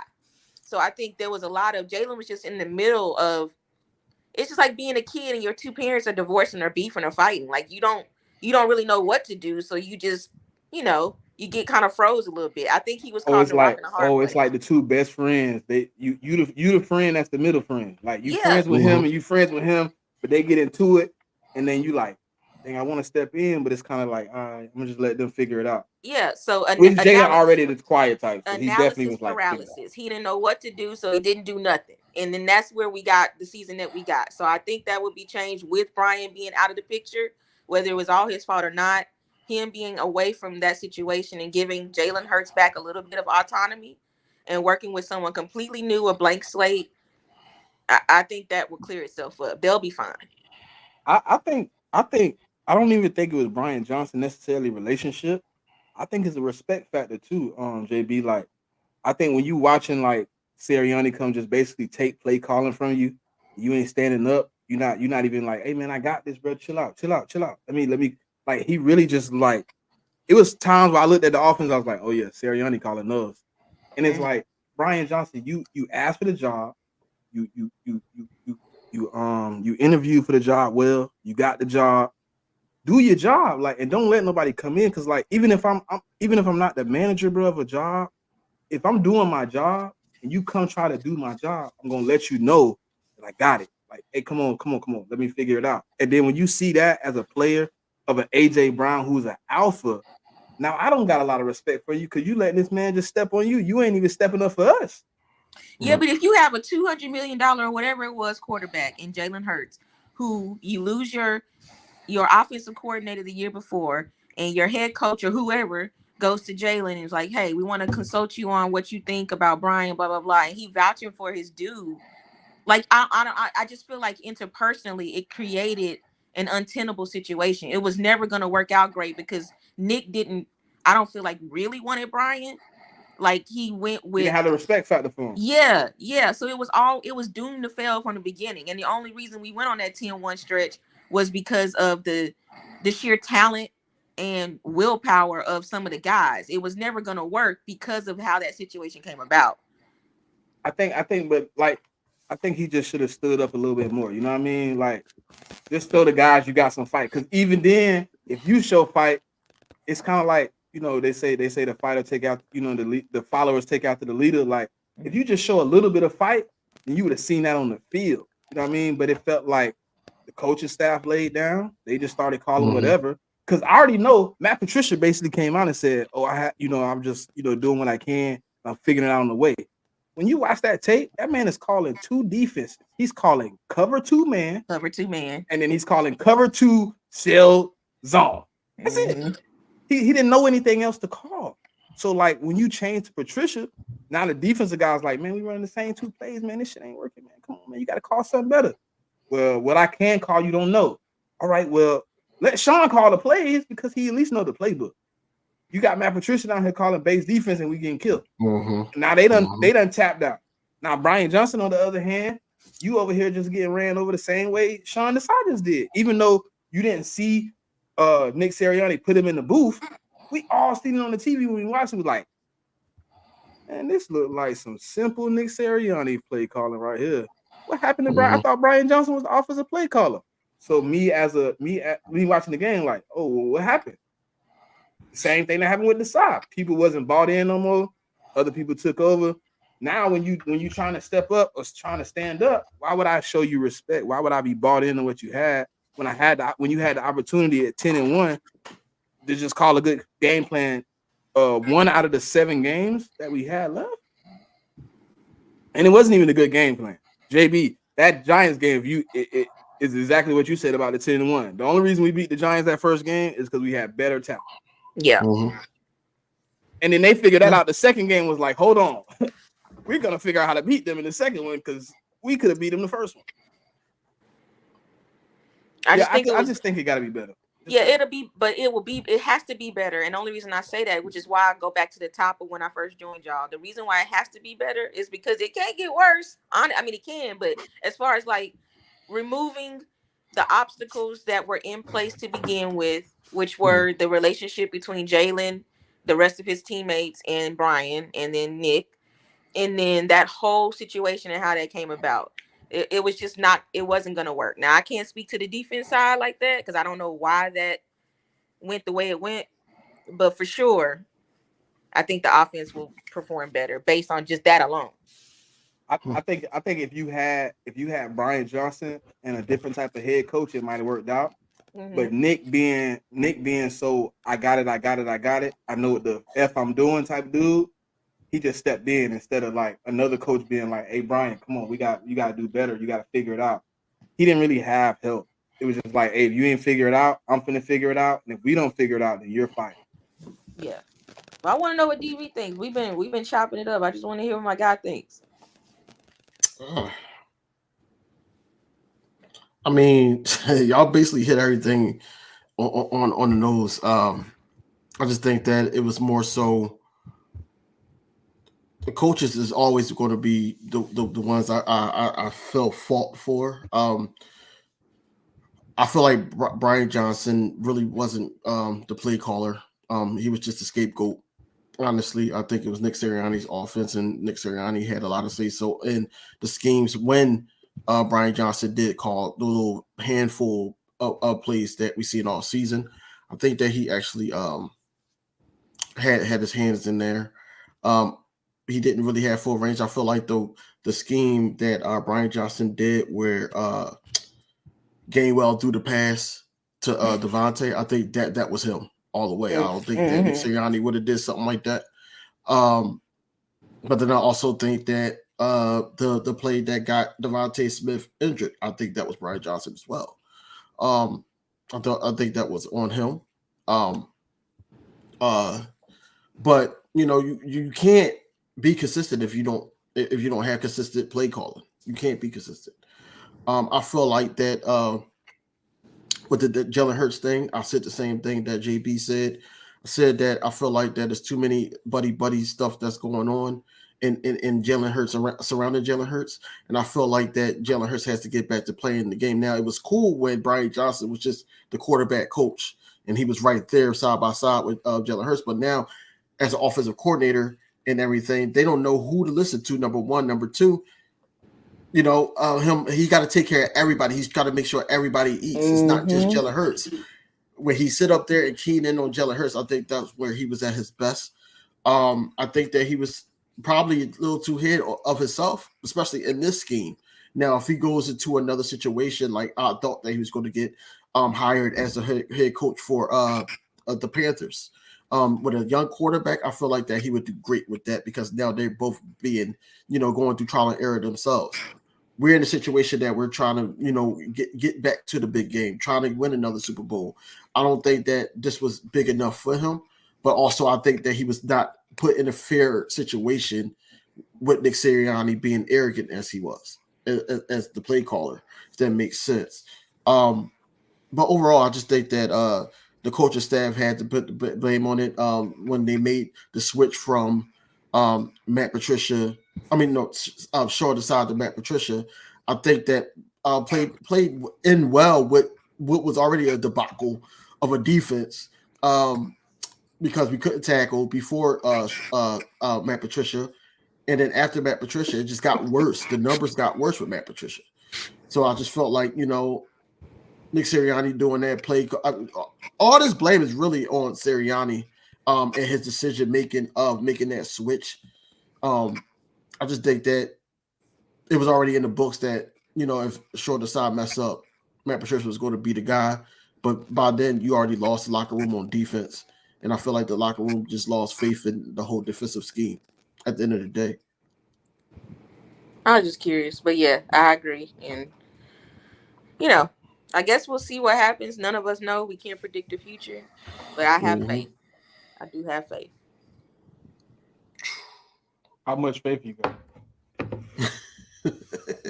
I mean, biblically, the faith of a mustard seed. Anything can happen. Do I think that we're gonna go back to the Super Bowl next year? I hope, but I don't think so. I think it'll be at least a couple more years, too. Seriously. But I do see a Lombardi in our future, in our very near future. I expect a winning season next season. I don't expect no 9-8, or I expect us to possibly even get back to the NFC 9-8 is Championship. technically considered winning season. What was that? I said 9-8 is technically a winning season. They give it to Mike You Tomlin. know what I every mean? year. A winning season for us, I'm just saying they give it to Mike Tomlin every year. Oh, he hasn't had a losing season, but he had 5, 9, and 7 seasons. For the Eagles, 9-8, 9-7. Oh, we booing. We done threw cups at you. That's unacceptable. I mean, but for the other side of PA, I guess it's two different standards. The other side of PA, the side we don't play. Yeah, that side. Yeah. Even though we used to be one. Oh yeah, the old Steagles. My hope on a scale of 1 to 10 is probably a 7 right now. I'm about a 7, 8. Yeah. I would say about 7. Only because I do gotta see. I do gotta see what we work with. Where you at, Smitty? You at a 3? He said a 4. He said a 4. 5. I said a 5. I thought you said 4. 4.5, 5. I'm in limbo. I'm at a 5. And the only reason I'm at a 5 is probably because of 1. If it wasn't for Jalen Hurts, I'd probably be at 0. My God. Being real. Jalen Hurts gives me a lot of faith. But everybody else, I don't know, man. It's just, to me, to be at a 7 for me, I would have to have a little bit more definition than what I got. You know what I mean? I just don't know how we gonna do. He's unpredictable as hell. He will make some moves. He will improve the roster. He will bring in needs. But I don't want him to. Howie is a what is it? Value over something. It's something. He cares about the value more than he cares about actually getting a player that's top tier. You know what I mean? He don't care if you all pro 2 times, none of like that. If you play decent and you come at a value that is not going to kill his pocket. So say for instance, a linebacker is out there. That's middle of the pack. He top 15 or whatever, right? He want $5 million, but you got the guy that's top 3 that want 12. He's gonna go get the guy that wants 5, even though the guy that want 12 probably gonna play better. You know what I mean? Would you rather him sell all out like the Los Angeles Rams did when they won the Super Bowl, and then the next couple of years you looking like nothing? Or would they just had a great season? You what? They just had a pretty decent season after selling out. They did this season, but they won a Super Bowl 2 seasons ago. So I'm saying there was a season where they looked like trash. So I'm asking. I mean, but that was also we got to put context behind that. They also was the most injured team that year too. Well, yeah, they were injured. Trash. They were injured. They lost their starting quarterback, Matthew Stafford. I mean, when you're not playing with Stafford or Cup, and then your big guy on the other side of the ball go down, it's hard to win games without them 3. I mean, my question still, I guess, stands for me, because would you rather Howie? You're that's the second or third. Yeah, 1 or 2 positions. I'm not saying every position you got to go sell out, but it's positions he the last cornerback we drafted in the first round, Lito Shepherd. The last safety we played was Malcolm Jenkins, and we really didn't pay him a lot. We refused to play Brian Dawkins. It's stuff like that. Why would you pay B-Dawk 1 more year? He wanted to play here 2 more years. He played 2 years in the I never wanted to see B-Dawk in a Broncos jersey, but he took somebody that was cheaper, playing at almost considerable to him the same level as Brian Dawkins, because Brian Dawkins was at the end of the career, playing at kind of the same level, and he let him stay over paying Brian Dawkins what? He went and played for the Broncos for $6 million. Yeah. That's the type of and then Michael Jenkins took a pay cut to go play for the Saints. It's stuff like that. Yeah. Come on, man. You could pay some of these guys that's, you know what I'm saying, that's decent, instead of going to get a guy that's mid, but he better value. You know what I mean? It's not every position. I don't expect you to go out and be let me get the top corner, top this, top that. That's what the Rams did. They went and got all the top players and said, look, we'll pay you for 1 season if you get us a ring, and we'll pay for it later. Nah, but it's like, can we go get a linebacker that we can get for 3 years, JB? Like, I don't want to go through this roller coaster every year where I'm like, hey man, we signed two linebackers last year to 1 year deals. We got to go do it again. Like, nah, go get me a 27-year-old that can come play for 3 years, and we can let him walk at the end of his deal because he's 30. Okay, What I get it now. I get it. There's some context to what you were saying. That makes sense. Like, look at the running back room, with JB. that context, I still wouldn't put. You can have your rating however you want. I still would, even with that context behind it, I'm still at a 7. So even at the running back position, how many running backs when we gonna sign a running back again? The last running back Howie Roseman signed was DeMarco Murray to a big deal, to a nice deal. Well, when's the last time the running back? That's, you got to add context to that though. The running back market has looked how it's looked because across the league it's like that. So while you're right, the only one I can't put on him is Shady. He probably would have paid Shady. Yeah, he would have paid. Just looking at it, it's just like even in the Super Bowl run, he went and got a discount. Jay Ajayi he went and got him for a steal. And that was a steal. That was a steal. I don't know how. Even though he only worked out for Super Bowl year though. You know what I'm saying? Like, we didn't. Jay Ajayi the next year was what? Beta barely played, and then we ended up just letting him go. Like, now back in England somewhere. Yeah, I don't know. You know what I mean? So it's stuff like that. Like, let's go get like Swift. But it should have been no argument paying that man or whatever. You know what I'm saying? When he came in here, he wanted a 2-year deal coming in here last year. He'd have had a 3-year deal. You could have gave him a 2-year. You know what I'm saying? And the market was already messed up. Like, you could have gave him less than what Swift had at the time. I mean, what Sanders ended up getting. You probably could have gave him 2, 4.5, 2 years, 9, 10 million. He'd have been happy to ride out with us. We would have had a running back. Right now, I'm looking at Kenny Gainwell, and then I don't even know if you can't. I can't guarantee you can get Swift back because he's not a restricted free agent. He's an unrestricted free agent, so he can go sign with anybody. But the one thing we have with Swift is that he wants to be here. But he want to be here for the right price though. He still wants the right price, but I think like guys like him, like Hassan, like even somebody that obviously they're from this area and they grew up in, you know, rooting for the Eagles, but even somebody like my personal favorite Eagle of all time, Brandon Graham, they want to be here. And when you have guys like that, I think Howie is learning, I should say, or at least I hope he's learned that has a lot more heart behind it, and that's going to produce on the field. So I hope he's learned that. We'll see though. I just want him to like DV told me before, like I want him to learn who needs to stay. Not everybody that wants to stay needs to stay, because there's a lot of guys he kept signing. And I'm like, why did you give Alshon Jeffrey another deal? Yeah, I know he wanted to be here, but he didn't even need to be on the NFL field. So I want him to learn who needs to be. So like I would bring BG back 100%. But he probably coming back on a vet minimum. I would even bring Fletch back. But I know Fletch still got that I'm kind of the guy syndrome, because the last 2 years we done paid him $20 million. And he ain't put it, I mean, he did. I don't think we should have paid that. DV know how I feel about Fletch. He know. But if he wanted to come back on a vet minimum, cool, whatever. You ain't making that much money. But I don't want you to, I'm not coming, you're not coming back and I'm paying you another $10 million for you to play. No. That's the type of things like how we got to stop putting his loyalty in front of that paper. Like, hey, look, I understand you did a lot for the organization, but I can't pay you $10 million again, Fletch. I did it 2 years in a row. I showed you respect 2 years in a row. I need you to take this vet minimum for me. If you want to be an Eagle. If you don't, I mean, Jason Peters, he tried to do this. He did do it for Jason Peters. He told him, look, I'll let you stay if you take the vet minimum. Jason Peters said he couldn't do that. He wouldn't play somewhere else. That's what you got to do with Fletch now. Like, I understand the respect factor. I understand what he did for the organization. He put in work here. He was here for 10 plus years.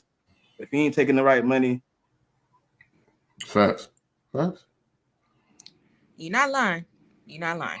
Anyway, he better not let BG walk. BG said he want to play one more year. I swear to God, I will burn Broad Street down if he lets BG walk. That's all I got to say about that. Can you tell me why they didn't just give him the deal last year when he said he only wanted to play 2? Yeah, because Howie's trying to save money. But listen, the money you would have gave him last year would have been cheaper than the vet minimum. No, it would have, but the back end, what he would have had to give him to sign him, That was the problem. It was like the incentives and we're gonna pay you the bonus towards the end, and you're gonna get this bump in the second year. And BG wasn't trying to wait, and I understand that because he can get hurt at any minute. He got hurt the season before, so Yeah, he tried to front in. He tried to back in the money like he did CJ Gardner-Johnson. yes. I hope he learns from that. Please. Howie. We shall see.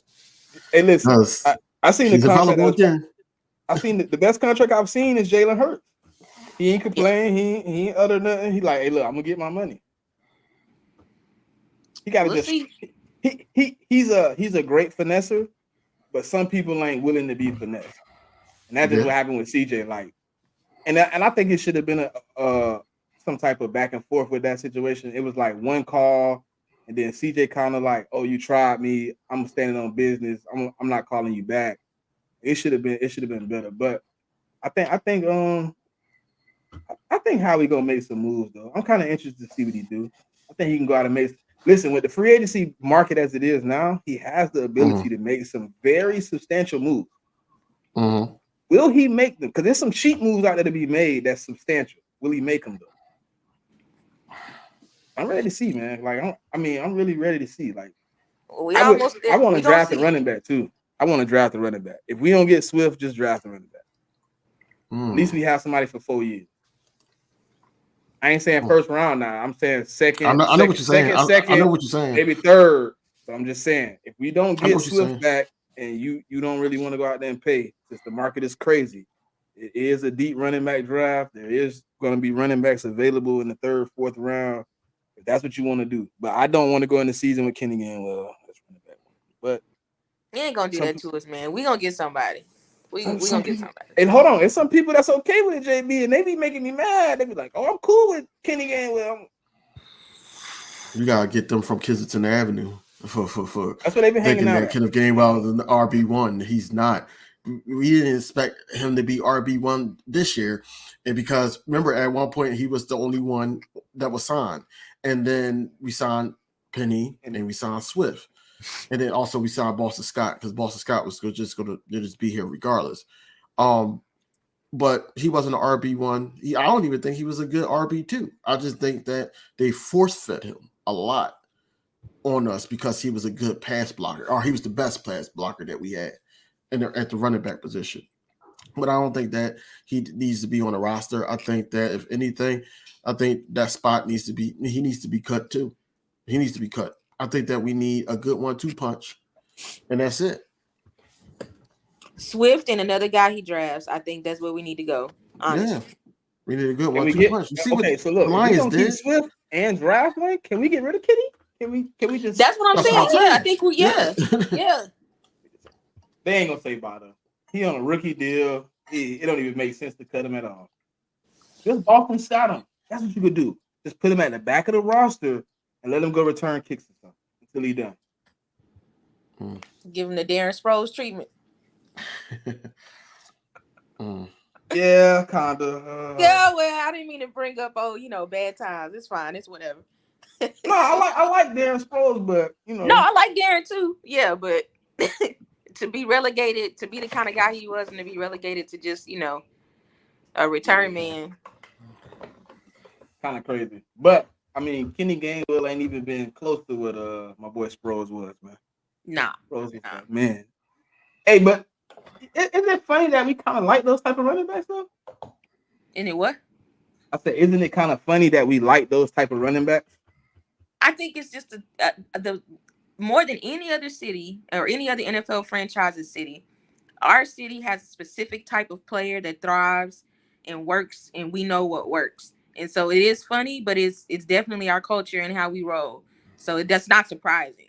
I'm just talking about like the smaller backs. You know what I'm saying? No, like that's Clement, what I mean. Yeah, just the type of Sproles, Gainwell. That's why I say Gainwell might not go nowhere because that's kind of like the guy we like. You know what I mean? We like those little stocky type of guys. I remember when we was trying to get Maurice Jones-Drew for a little while, and then he ended up not coming. We like those stocky short guys. And they work out though. They work out. Ain't gonna be bad. It's not too many Derrick Henrys out here though as running backs. You know what I mean? So ain't too many 6'5" monsters. Yeah. Hey, hold on. That's a question though. He's a free agent. Is anybody interested in paying a couple dollars for him? For who? Derek. Now, Nope. if somehow we pulled that off, I'm going to tell you, you all would have to I'm get me good. off the top of the tallest building because I'll be so happy. Listen, can you imagine him behind that line? I'm good. Him and it depends. Hold on, DV. It would have to be a remake of Zeke and Pollard. I'm not taking Derrick Henry to give him 200 carries. But if I have Swift and I can get Derrick Henry because Derrick Henry, ain't nobody signing for no big money. If I can get Derrick Henry and Swift in here, get Gainwell, I would be at the same building with JB. Y'all gonna have to get us down because I'm gonna be up there like, hey, that 1-2 punch would be crazy. Lethal, man. Lethal. But I understand what DV I would take. I'm thinking about how the offense scheme is going to be ran. Number one, number two, I'm thinking about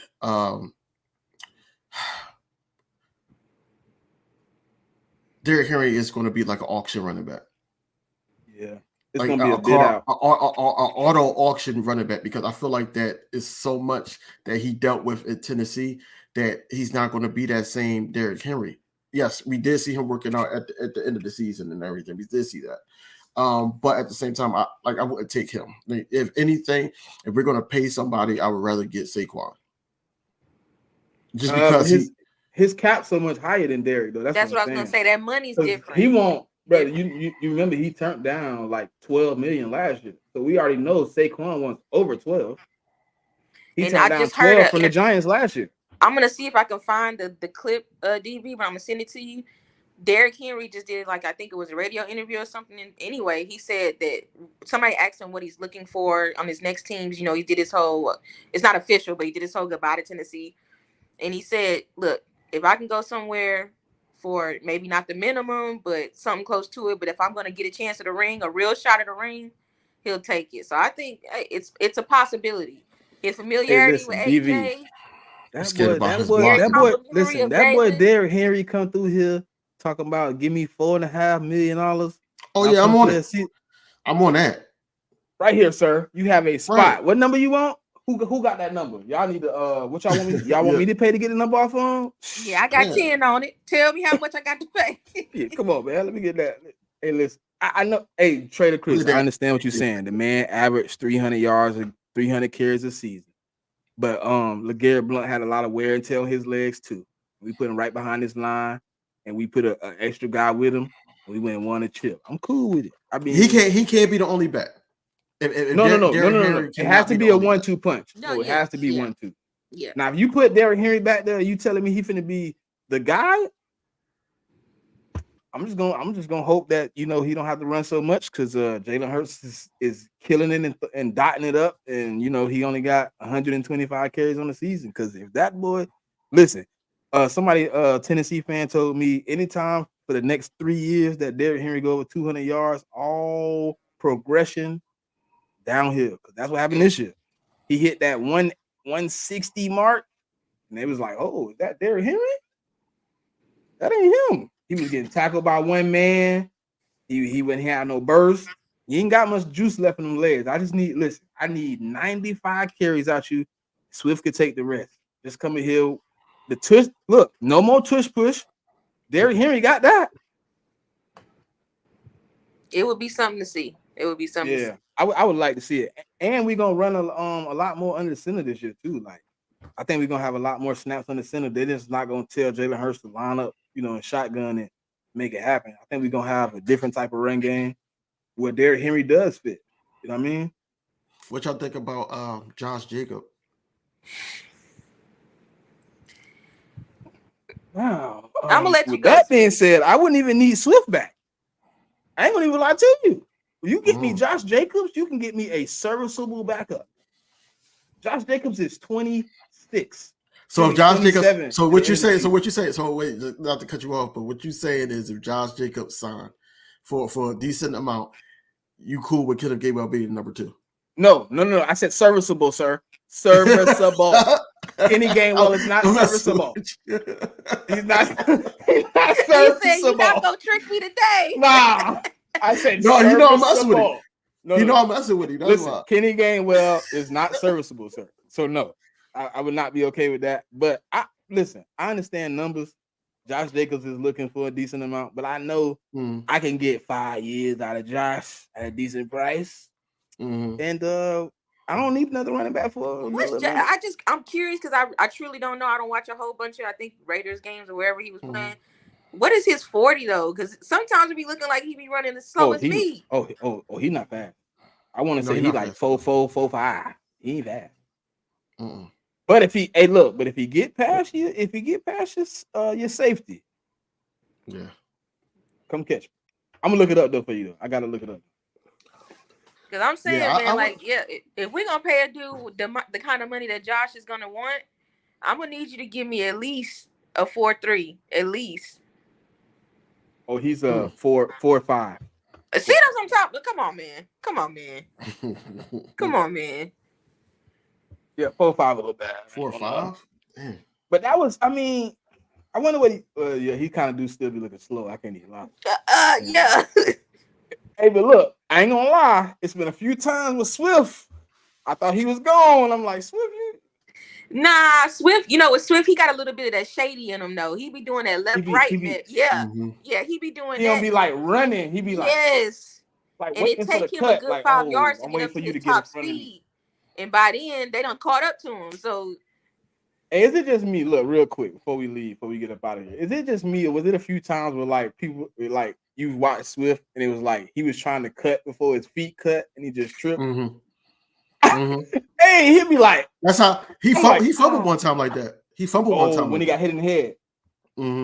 That was Dallas, wasn't it? Yeah, because remember he was trying to do that too, and he got hit.